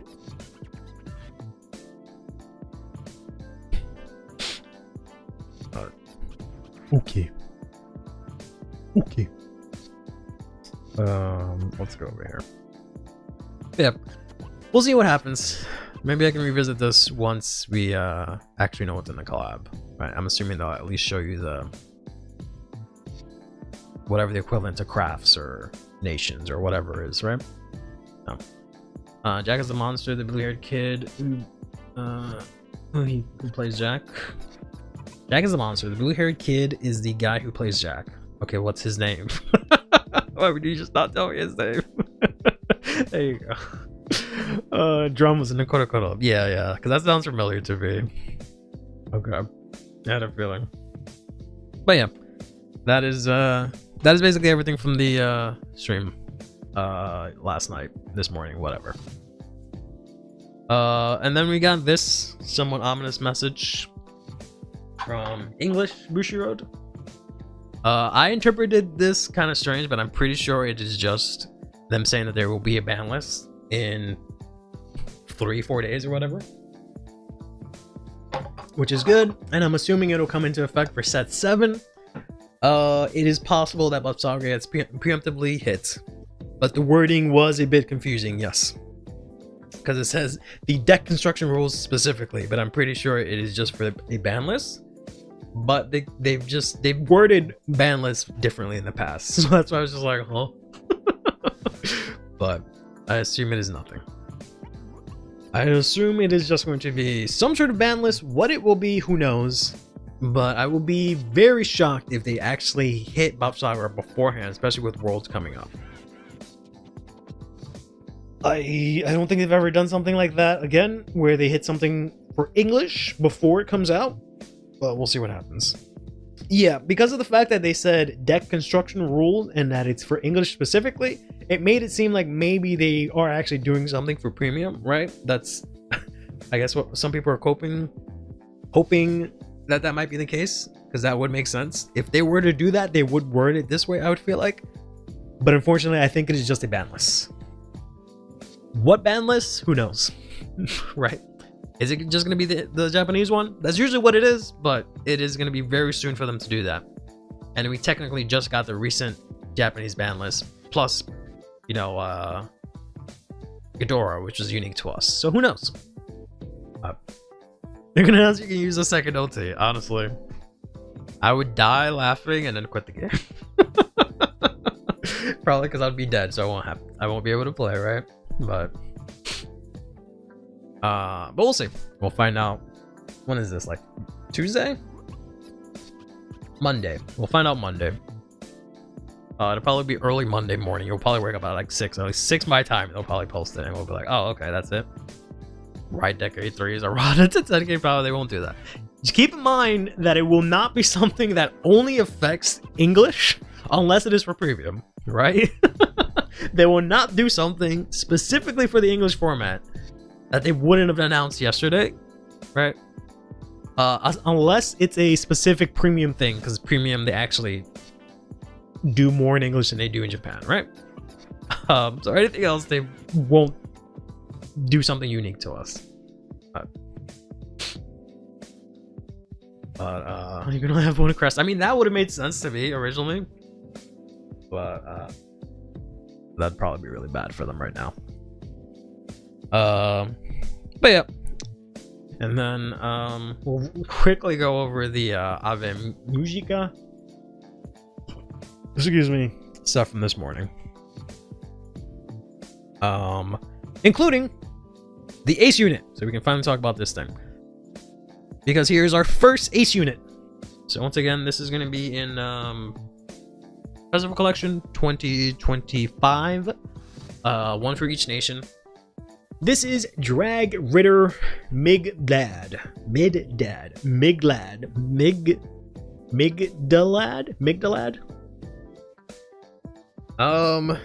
The wording is very specific. Yeah, exactly. Thing is like, huh, that was it? Yeah, kind of. So this has 3, I guess, effects. First, it's an Ace unit, so you can only have one Ace unit in your entire deck, so it's a regardless piece. Then it has a unique skill.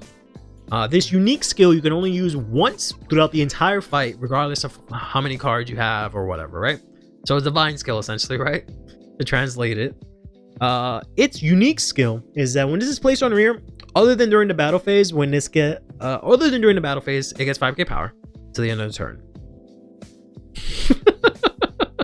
Like, do you see this shit? I can only use this effect once through an entire fight, and the first paragraph is just on place other than battle phase, it gets 5k power. I can only use this once in an entire fight. The entirety of the fight, I can only use one unique skill. And this one says, there's more to it, I understand. But this one says, on place, not during the battle phase, I get 5k power just to the end of the turn. But I can only do that once throughout the entirety of the game. I feel like that's kind of silly to put a restriction like that on something that I can only use once, ever. But then it says you Energy Blast 3, draw 1, choose an opponent's rearguard circle, and all cards that are on that rearguard circle lose their abilities and cannot gain them. This is the same wording basically as Meteor Flare. So this will not affect the blast token because it is unaffected by effects. Afterwards, put all those cards on the chosen rearguard circles into drop. I think this also bypasses retire protection because you're not retiring it, you're putting it into drop, which is different. But yeah, this also does not have shield. This is a grade 2 that can intercept but has 0 shield for whatever reason. Like, to me, this just feels like Regalia's pieces, right? Obviously, but also they're just testing it out, and then the next wave of these are going to be like insanely strong, right?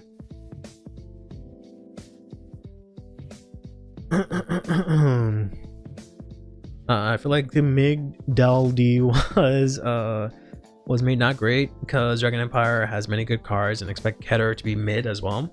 Until end of fight the effect is gone or nothing can be called. Just 5k stop an effect on for your turn and move a card to drop. That's it. Like this could have at least, honestly, it should have at least gotten 10k or like, I expected these things to be like played from hand or something like that, considering their effect. Like, no, I have to like play this.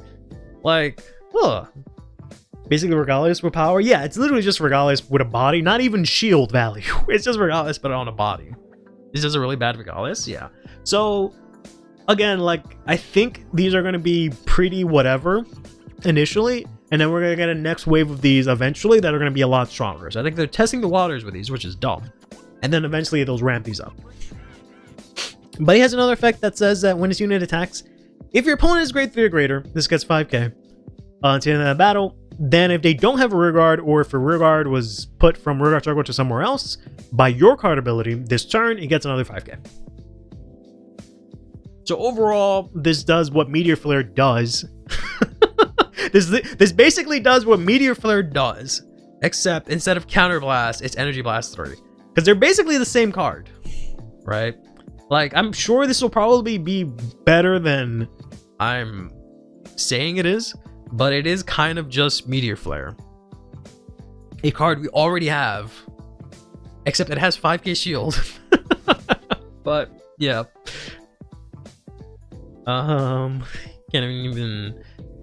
even be able to use it in battle phase. Yeah, I feel like that's kind of silly considering it's once per fight. I think I should have been able to play this mid battle and it would have been okay, but whatever. Player, right? Not flame. Yeah. So here's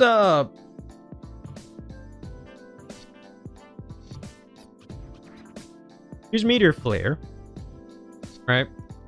And it's like the same thing.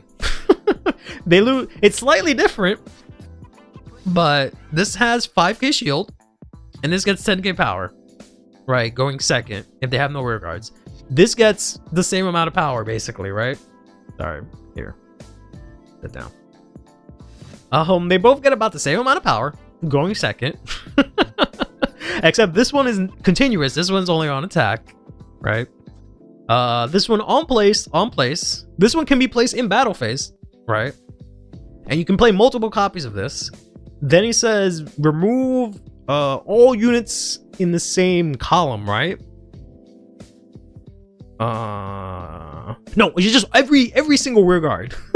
Every rear guard loses continuous ability. This guy says one rear guard circle, one rear guard loses its abilities, right? And then this retires counterblast one, choose one in the same column, retire it. Choose whatever's on that rear guard circle, retire it. So it's kind of the same exact card, except this one has a restriction on it and it has no shield, right?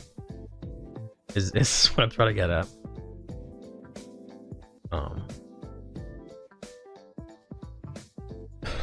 I can't even intercept, so what's the point of putting him in the front row? Yeah, unless you give him shield someone. Unless Dragon Empire gets a worse one.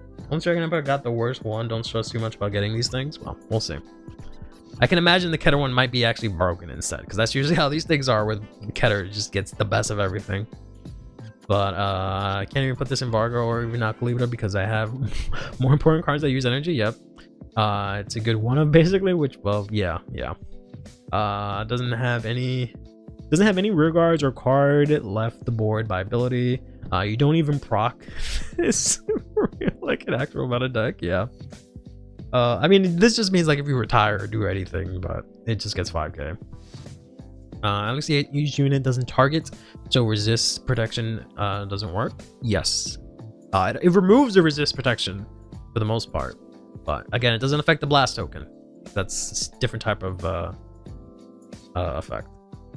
It'll be good with the Siblip stuff, I guess.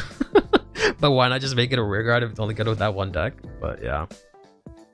Imagine it becoming infinitely better because of that. I don't know, man. New one bypasses restrict. I think the other one does also. I think Meteor Filler also. Yeah, Meteor Filler bypasses restrict also because it removes MPICs. So it's the same thing.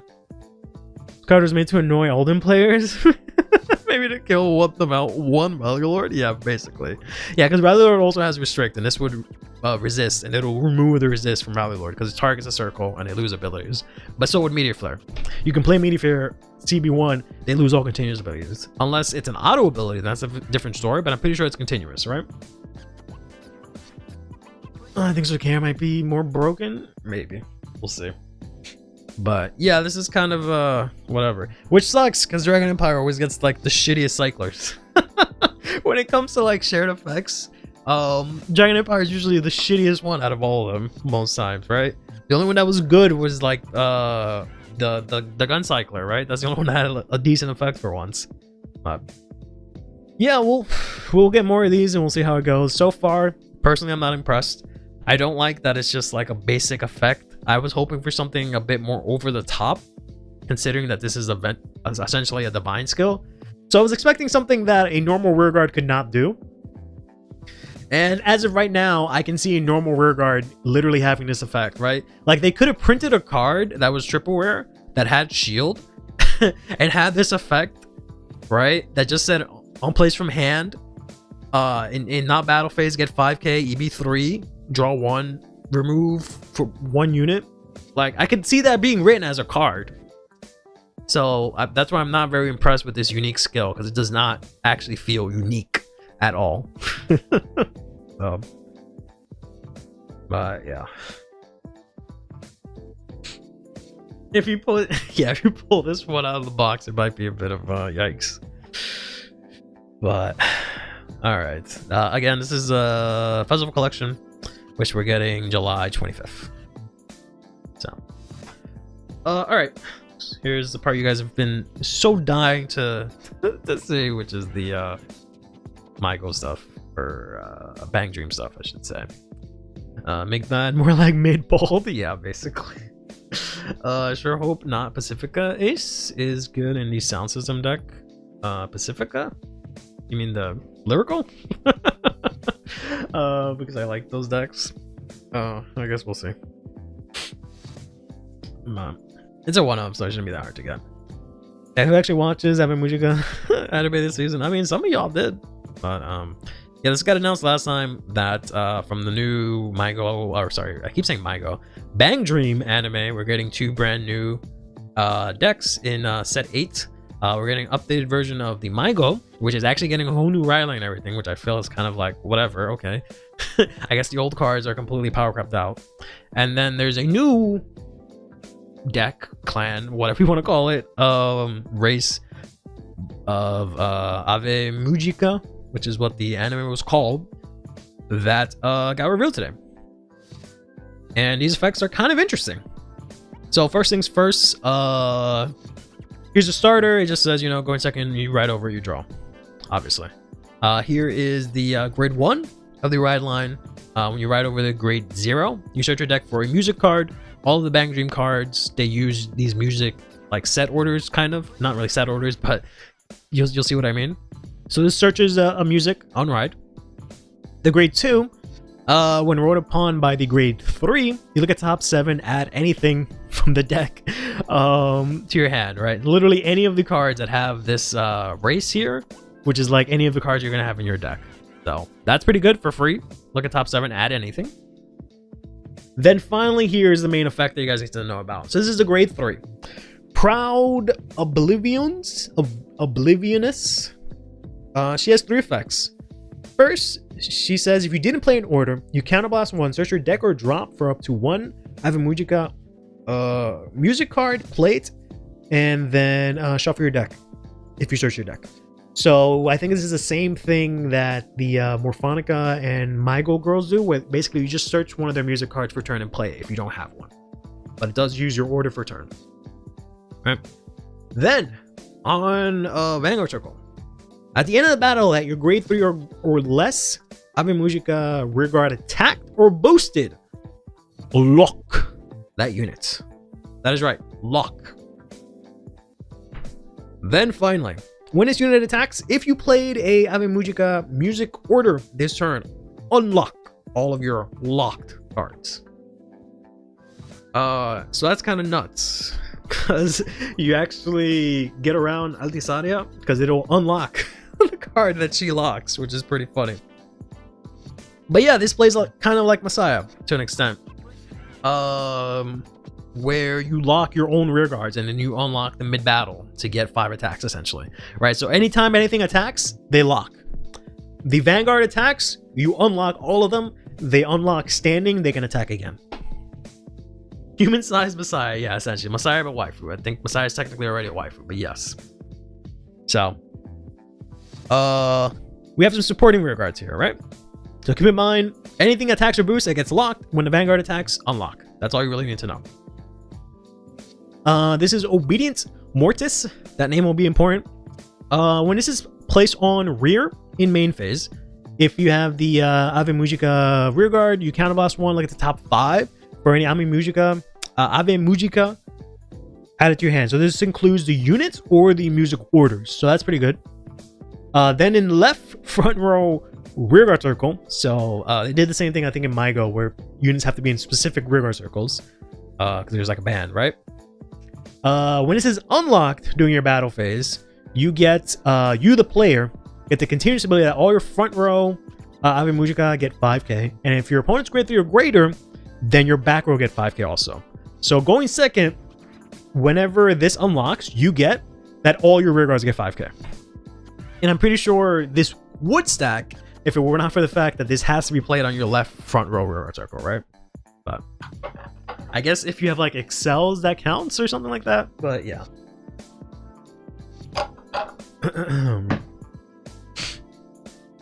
Even though they put lock in this, yeah, they do need lock. He usually has 2 planets on his shoulders. How do you wipe with that? I mean, I'm just saying. I'm not saying I do. I'm just saying people do. So this one's pretty good. It's just 5k to the whole board for free. You know, it's really good. And on place, it lets you search. So insane. Not easily wifey. More like worship.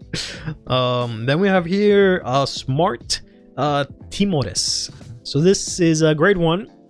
This one says this has an axe skill that if you have a grade 3 or greater Vanguard, you EV3, choose up to 1 grade 3 or less unit with a different card name from this card from your drop or bind, so call it to rear. And if your Vanguard is not Ave Mujica, you retire this. So you can actually use this in the other Bang Dream decks, which is kind of cool. But then it says in the right back row rearguard circle, when this is unlocked, you Soul Blast 2, countercharge 1. So they have a countercharger. And also it gets 5k. So this can become an 18k booster. Or, 18k booster. That's being specifically in back row. So that's pretty good. Soul Blast 2 to countercharge is kind of a lot. Isn't Mortis dead in Latin? I don't fuck if I know. Then we have here Kind Amores. Amoris? So continuous in back row, left back row rearguard circle, or on guardian circle. If you have an Ave Mujica, this gets 5k power and shield. Pretty good. And then same thing, left back row circle. If this gets unlocked, you can CB1, choose an opponent's rearguard, and retire it. That's nice. I don't know how much play this will see, but this does target any rearguard. So again, you can target the squirrel, you can target the I forget the name of the foxhole, right? Any of the divine boosters, you can just pop those really easily. So that's kind of nice. You can pop trick moons that haven't turned into Valley Lord. You can pop an interceptor, I guess, if that's still around. So pretty good. Pretty good. We're pretty CB heavy already, and we have one countercharger, but that makes you Soul Blast heavy because this is CB1 to search. This is CB1 to get the music order every turn that you have to play so you can unlock. So this will come up when you need it. So pretty good so far. Thoughtful Dolores here. This says on place. This is a grade 2. If you play this during your main phase, look at the top 5, choose one card, discard it, and then shuffle your deck. So you can take your music cards, put them into your drop. Right, pretty good. Then when this is in the front row, right front row rearguard circle, when she attacks, if this was unlocked this turn, you can CB1, draw 1, and if you were damaged as 4 more, instead of drawing, you do a drive check instead. So this is probably where your counterblast is going to go into instead of the Retire Girl. But yeah, there's a lot of counterblast management here for some pretty strong effects. So it's nice that they give him a countercharger. Don't see a way to build up soul easily so far. So Ave Mujica band has a Victorian dark team, and each member is named in Latin. Yes, they sound corny and cheesy, but that's the whole point. They even perform a drama performance every concert, I swear. Ave Mujica is like Lichfell in Lyrical. Every card is like, if you take a breath, CB1, kinda, yeah. But they have a countercharger, so it'll be fine. And you don't, like I said, you don't need the counterblast for this, and you don't always have to counterblast for this, so it's just whether or not you have the pieces. And that's the whole band, right? So, pretty good. They have retire, they have 5k to the whole board, they have a drive check on a rear guard, they have 5k shield, they have pretty big boosters, pretty good. And they have 5 attacks instantly, because they can lock their own cards. Here are the orders or the music that you can play. So this is Kill Kiss. When this is placed on rear, so these are kind of weird. So the way you play these musics is that they don't go into your order zone, or they don't go to drop. They actually go like on rearguard circle. You usually play them behind the Vanguard, because that's usually the spot that's left open, since everything else has to be in a specific rearguard circle. So typically you would play this and it would go into your back row rearguard circle. Then when it is on rearguard circle, look at the top 5, choose up to 1 Ave Mujica from among them, and really put it in your hand. So typically you'll use this in the early game, right, to get your board set up. This is an impact card. You just looked at them? Yeah, I guess so. I guess so, technically. Or climax, considering these looks like white shorts. Yeah. Here's the next one. This is the grade 2 Crucifix X. So when this is put on rear, if you have an Ave Mujica, choose one of your Ave Mujica from your drop. And if you do not have that same rear guard, same card as that unit, call to rear. And if your Vanguard is a grade 3 or greater, discard 1. During this turn's end phase, all of your locked units do not unlock. At the end of your opponent's next turn, choose all of your locked units and unlock them. So yeah, this does Omega lock your cards, which protects them, right? Which is crazy, because your opponent can't really target locked cards unless it's like Messiah or something like that that unlocks cards. But if a card is locked, they can't do anything there. So this just protects your whole board, which is kind of nuts. So basically you use the other one early game and use this to set up, right? And if you're playing into like a heavy retire matchup, you can use this, lock your entire board. Shiranori can't even call to the empty well, I guess they can call to the back row. Unfortunately, they can call to the back row center unless, yeah, there's no way to free up that back row center with a unit. They can call something in the back row center, I guess, and then attack you with that, but they can't attack any of your other rear guards or target them. Yeah. I mean, I don't know. They could lose to Messiah technically, because it's at the end of your opponent's next turn. So I don't know how the crest works and how this interacts. So they might auto lose. I'm not sure. Then the last one here is like a spoiler from the anime, so it doesn't have a name or an art. But this is, I'm assuming, the grade 3 one. This says, on Rearguard Circle, when your locked card is unlocked during your battle phase, perform all of the following based on the number of different names among the Ave Mujika unlocked this turn. So if you have the whole gang, depending on the number of the different names you have, right?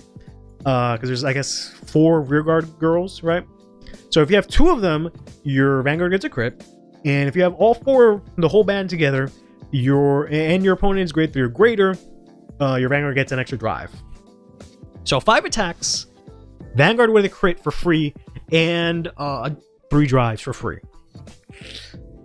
And you have a rearguard with a drive check. And you have 5k to the whole board. And you have boosters that can get 5k. So pretty good.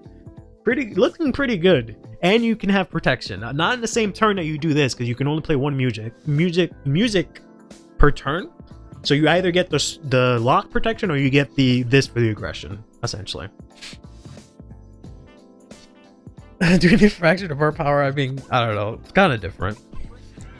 And then we have this other one, which is like really funky. This is a grade, the other one might be grade 2, maybe this one's the grade 3 one, I don't know, but they have 4. This is imprisoned 7.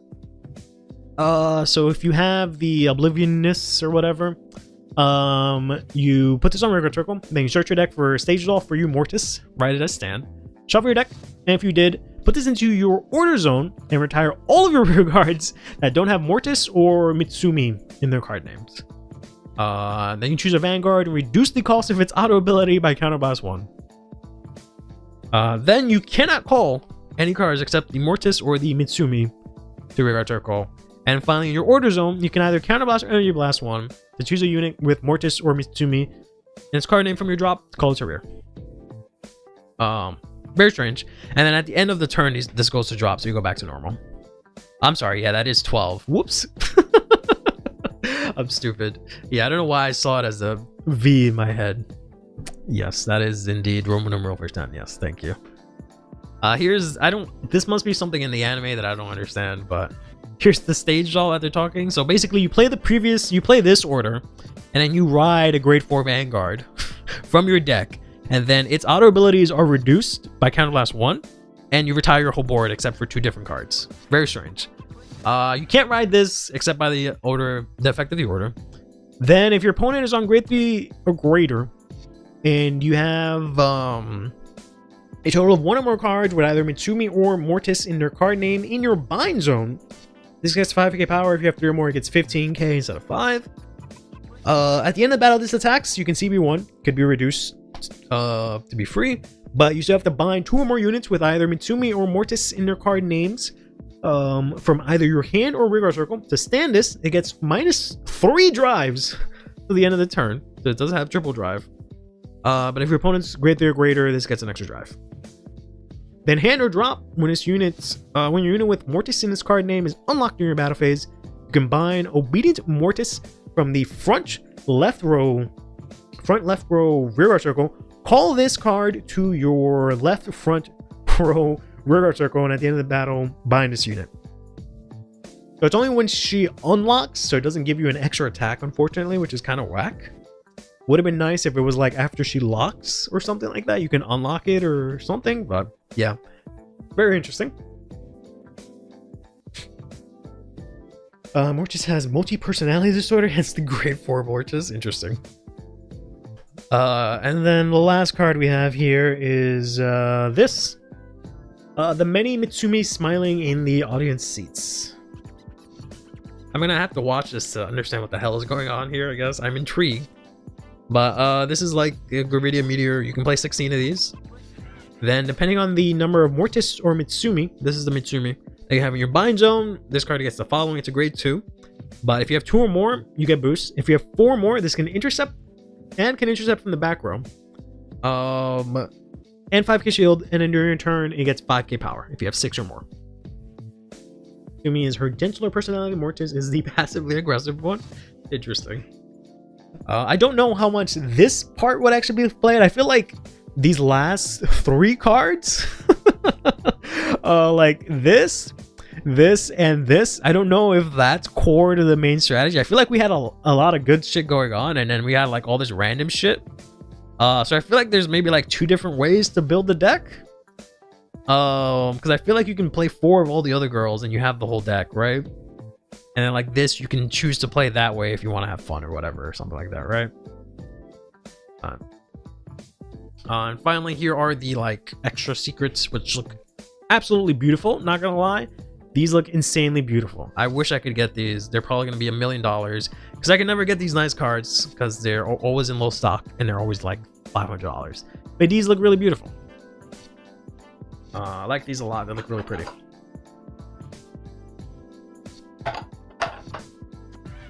Hope these are marginally easy to get because they look very pretty. I hope these are like 1 per box, right? I hope these are like 1 per box. And yeah, because it's like, what is it? This is the grade 3, right? So you play 3 of this, 4, so that's 7, 4 of this, so that is 11, 4 of this, so that is 15, and you play 4 of this, so that's 19. I guess you have space for other shit, huh? Mygo EXs isn't that expensive in the Fated Clash set. I mean, they weren't that expensive, but they weren't cheap. But yeah, they weren't $200. I expect these to be expensive because they look really nice, but they weren't $200. But they were like $50 to $100 depending. Yeah, but this is in set 8, by the way. And then next week we'll learn about the Mygo side of it, which we already have Mygo, but now they're getting a whole brand new ride line, which I don't know, that's kind of whack, but it is what it is. Plus 4 PG, yeah, so that's 23 cards. Well, if it was 19, then you take the 20 from your triggers and your PGs, which makes it 39. So you have space for 11 cards. So I guess you can play some copies of that other stuff. Oh, no. Yeah, because the rest of the space is the music cards. Yeah. So I don't think you have space for all that Mitsumi stuff, but yeah, because you got to play a good amount of the orders, I'm assuming. Maybe even like 10, right? And that's probably all the deck space. So and then the last thing I have is that the next strategy presentation is coming up very soon, actually. The one for summer. The one that will have the Stride decks being revealed in, unfortunately. For me, probably. Is going to be June 18th. So right after set 9 releases in Japan. 2 weeks after it or so. Something like 2 weeks after it. So by the time we have... oh my god, this is gonna suck. We're not gonna have set 8 yet. And they're gonna reveal set 10 in this presentation. They're gonna talk about set 10 and Lyrical and the Stride deck sets before we get our set 8, because set 8 is at the end of the month. Did it say anything about Godzilla? I don't know. They did? Okay, yeah, I don't know. I only saw the Vanguard stuff and went to sleep because it was like 1 in the morning. So they're running out of G trial decks, thankfully. I don't know about that deck. They'll make something up. But yeah, I expect this to be Stride decks, set 10 and set 10 anime news, and presumably the next Lyrical set, which God knows when that poor thing is gonna come out. Yeah, set 8 is June 27th for English, so this is gonna be before we get before we even get our hands on set 8. They're gonna show us set 10 and the new anime episode, or maybe the new episode, but the new anime season. We're gonna find out what that's about. So That's right, that's with trial decks during G. Yeah, but they can easily run out of them and do other shit. They're not gonna be like, oh well, no more. So, gotta watch the Godzilla stuff. Yeah, I literally don't know what else happened. I didn't even see the Shadowverse stuff or anything. I just saw this. Thankfully, it was first and it was very quick, and then I just fell asleep, or tried to fall asleep. But yeah, that's all I got. I said I was gonna play Tier Days for Vladimir, but I forgot about the presentation. We took so long doing that, right? And then probably wouldn't be that good of a representation considering that we don't have the Velvet Rock. Very important. Crapback Theory Divine Season 3 does the V-Reigns thing where the tournament arc gets cancelled when the supernatural stuff happens. I mean, that wouldn't make sense considering they haven't done anything supernatural this season, which is one thing I didn't like about this season. Not that everything has to be supernatural, but they haven't like build up anything. I mentioned this before. They haven't built up anything throughout the course of this season. Like before, the other two seasons, there was like a mystery and like you were figuring stuff out as the episode progressed, and they set up stuff for like future episodes. Here, they haven't. Right, this season, the only mystery was really what happened with Kagetsu, and that's kind of it. And I guess the mystery of who's in block D. So if they suddenly make some supernatural shit, it's gonna come out of nowhere, and I don't think it's gonna land that well, but we'll see. Expect Kagetsu's Dream Girl we're gonna be featured on set 10 cover, possibly, or the new Liel. Even though I'm pretty sure Erika's gonna get washed, but maybe we'll see. What is Baltaiko and Jinky doing? They're just moderating the tournament, bro. You can pay Blang on the Nexus stream. It'll be fitting. Yeah, I guess so. We get to see. We get to see how far the deck has come. Yeah, that makes sense. Kai was hinted to be possessed. What? Possessed? He's just sad his wife left. Was he hinted to be possessed? I didn't get that vibe. They did build Ruka up as some sort of mysterious, powerful fighter. I don't know if they built her up as powerful per se, but like, we don't even know if she's gonna be around. And even if she's around, like, that doesn't seem like a supernatural thing that's gonna carry the entire season. You know what I mean? Like, just the fact that she's a strong fighter, like, okay. Not saying everything has to be supernatural, but I don't think Ruka can carry an entire season on her own, right? I don't think she's that important of a character. She really hasn't done that much to carry an entire season, I don't think, unless they pull something out of their ass the next couple of episodes, but we'll see.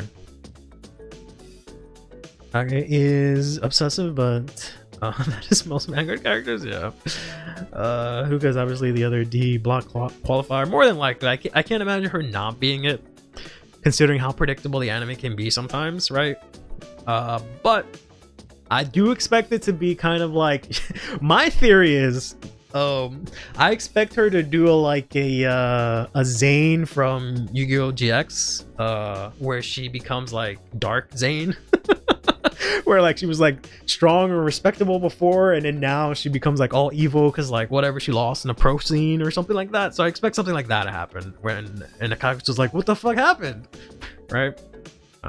Super snaps or stuff out of nowhere. Didn't one of the fighters a time traveler fused with a magical dragon plushie? But that's not out of nowhere. We knew about the time traveler, right? It was established from like episode 1. We just found out they happened to be a time traveler, but there was, you know, they were around from episode 1 during that season, and we knew about the magical dragon being magical from season 1. So that's not out of nowhere. I'm just saying, if they suddenly be like, okay, instead of Sibilith, we have Trivolet, right? And now I'm the bad guy. I was like, there's been no mention of any of that for that to happen. It'd be really weird.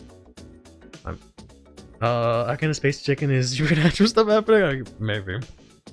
Michino is number 1 in block D, so Michino already lost to Michino. No, they did it weird. They made it so that it was completely separate, so they broke out block D into 2 different blocks. So Michino didn't actually face the other person. The way that I said it, or the way the announcer said it, they're like, okay, and then the other winner from the other block or whatever. It was very weird the way they did that. So, we'll see. Triple F, yeah. So Yeah, like if they ran, like that's what I mean. Like they haven't like left anything other than the fact that that Hookah's gonna get involved. That's the only thing that can really carry into the next season. Like there hasn't been anything of note, right? There's like no mystery, no like seeds that they planted, nothing.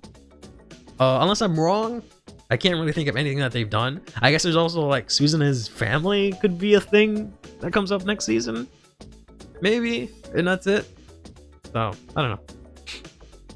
I just right now don't see how that'll carry the whole season as like a conflict or something. Because you know, Hookah showing up is like, I don't see how that moves the plot of her just showing up, right? Especially in the tournament, like with Kagetsu not being the main character. If Akane was the main character, right, and Akane had Kagetsu's backstory, then it would make sense, right? In that way, it would make sense. But considering that this is like a side character, it doesn't really make sense for the plot to revolve around two side characters like that, you know?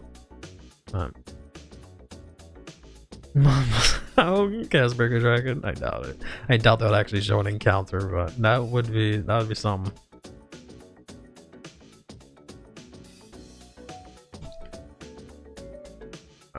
I doubt they'll actually get involved, to be honest. It'll be like, I feel like it'll just be like Megumi's brother, where her whole family actually doesn't do anything. I feel like it'll be something more like that, to be honest. We'll find out more tomorrow, I guess. I don't expect anything to really happen tomorrow, like out of the ordinary. I expect one of the two of them to lose, right? And you know, maybe we automatically get the resolution, maybe we don't, but I don't expect anything too crazy to happen. I guess we'll find out. Right. Brother is the big bad for no reason. Yeah, that would be something out of nowhere that would upset me. But like, there's no reason to have a big bad right now because there's no conflict, right? Like, for lack of a better word, there's no plot, right? There's no conflict. There's no like driving force for there to be a big bad. So, at least not yet. Unless they reveal it in the last 3 episodes, but we'll see. Hopefully shows Blackmire Nexus doesn't end up being the next tier 0 deck. I mean, well, we'll see. They thought Saga was fun in testing, so. But alright. In fairness, this is part 1 of Deluxe. Yeah. And, you know, part 2 can just be... they could have done something in part 1. But, yeah. I think they're going to end the tournament next season. And then someone is just going to appear and say, like, this tournament was to create a team with Vanguard Avengers. I mean, yeah, Jinky would totally do that. That would make a lot of sense. But, and then they just go and they fight, like, Vanguard Thanos or something like that. But honestly, yeah. Let me just jump into Cray. No, I don't know. There just hasn't been any seeds of anything actually happening other than like we're just gonna play Vanguard. Right, and then the streamer is revealed that now was a former Uniformer project, and she did pretty badly. Yeah, I don't know if that'll actually matter, but we'll see. She also has a card from Kagetsu, which is like very interesting. That's the most interesting part because what is that? When is that going to be revealed, right? She's are we really going to wait for next season to reveal that? Interesting. I'm surprised that they didn't show a card right away, right? But we'll see what that means. Maybe now will play a bigger role in the next the top 8 than I originally expected, but we'll see. Is it a sibling to the Griffin? Maybe. We don't know. Maybe it's Sibilith. Might even be Sibilith for all we know, right? Who knows? But we'll find out. But alright. Yeah, we'll see. We'll watch the episode tomorrow and in the Discord. And we can talk about it next Tuesday. And we'll talk about Bloodmire Nexus. See how that ends up being, right? But till then, thank you guys for coming out to this very long stream and a lot to talk about. Sorry we didn't have time to play Deer Days, but as long as Akane doesn't be the first place winner of the Deluxe, I'll be fine. Me too. I think it should be Michiru, personally. I think Michiru deserves it because they build him up to be so strong. I feel like he deserves at least a title win under his name, but I don't think Akane needs it. or deserves it. But yeah, enjoy your night, evening, morning, what have you, and I'll see you guys next Tuesday, or this coming Tuesday. However you guys want to word that, right? You know, if it was Sibboleth, she would have flipped out from the second that she saw it. I mean, maybe. I don't know if she knows what Sibboleth looks like as a dragon, so maybe she wouldn't, but who knows. But I guess, laters. Thanks everyone for stopping by. Till next time, take care of yourselves and each other, play Vanguard, and have yourselves a damn good one.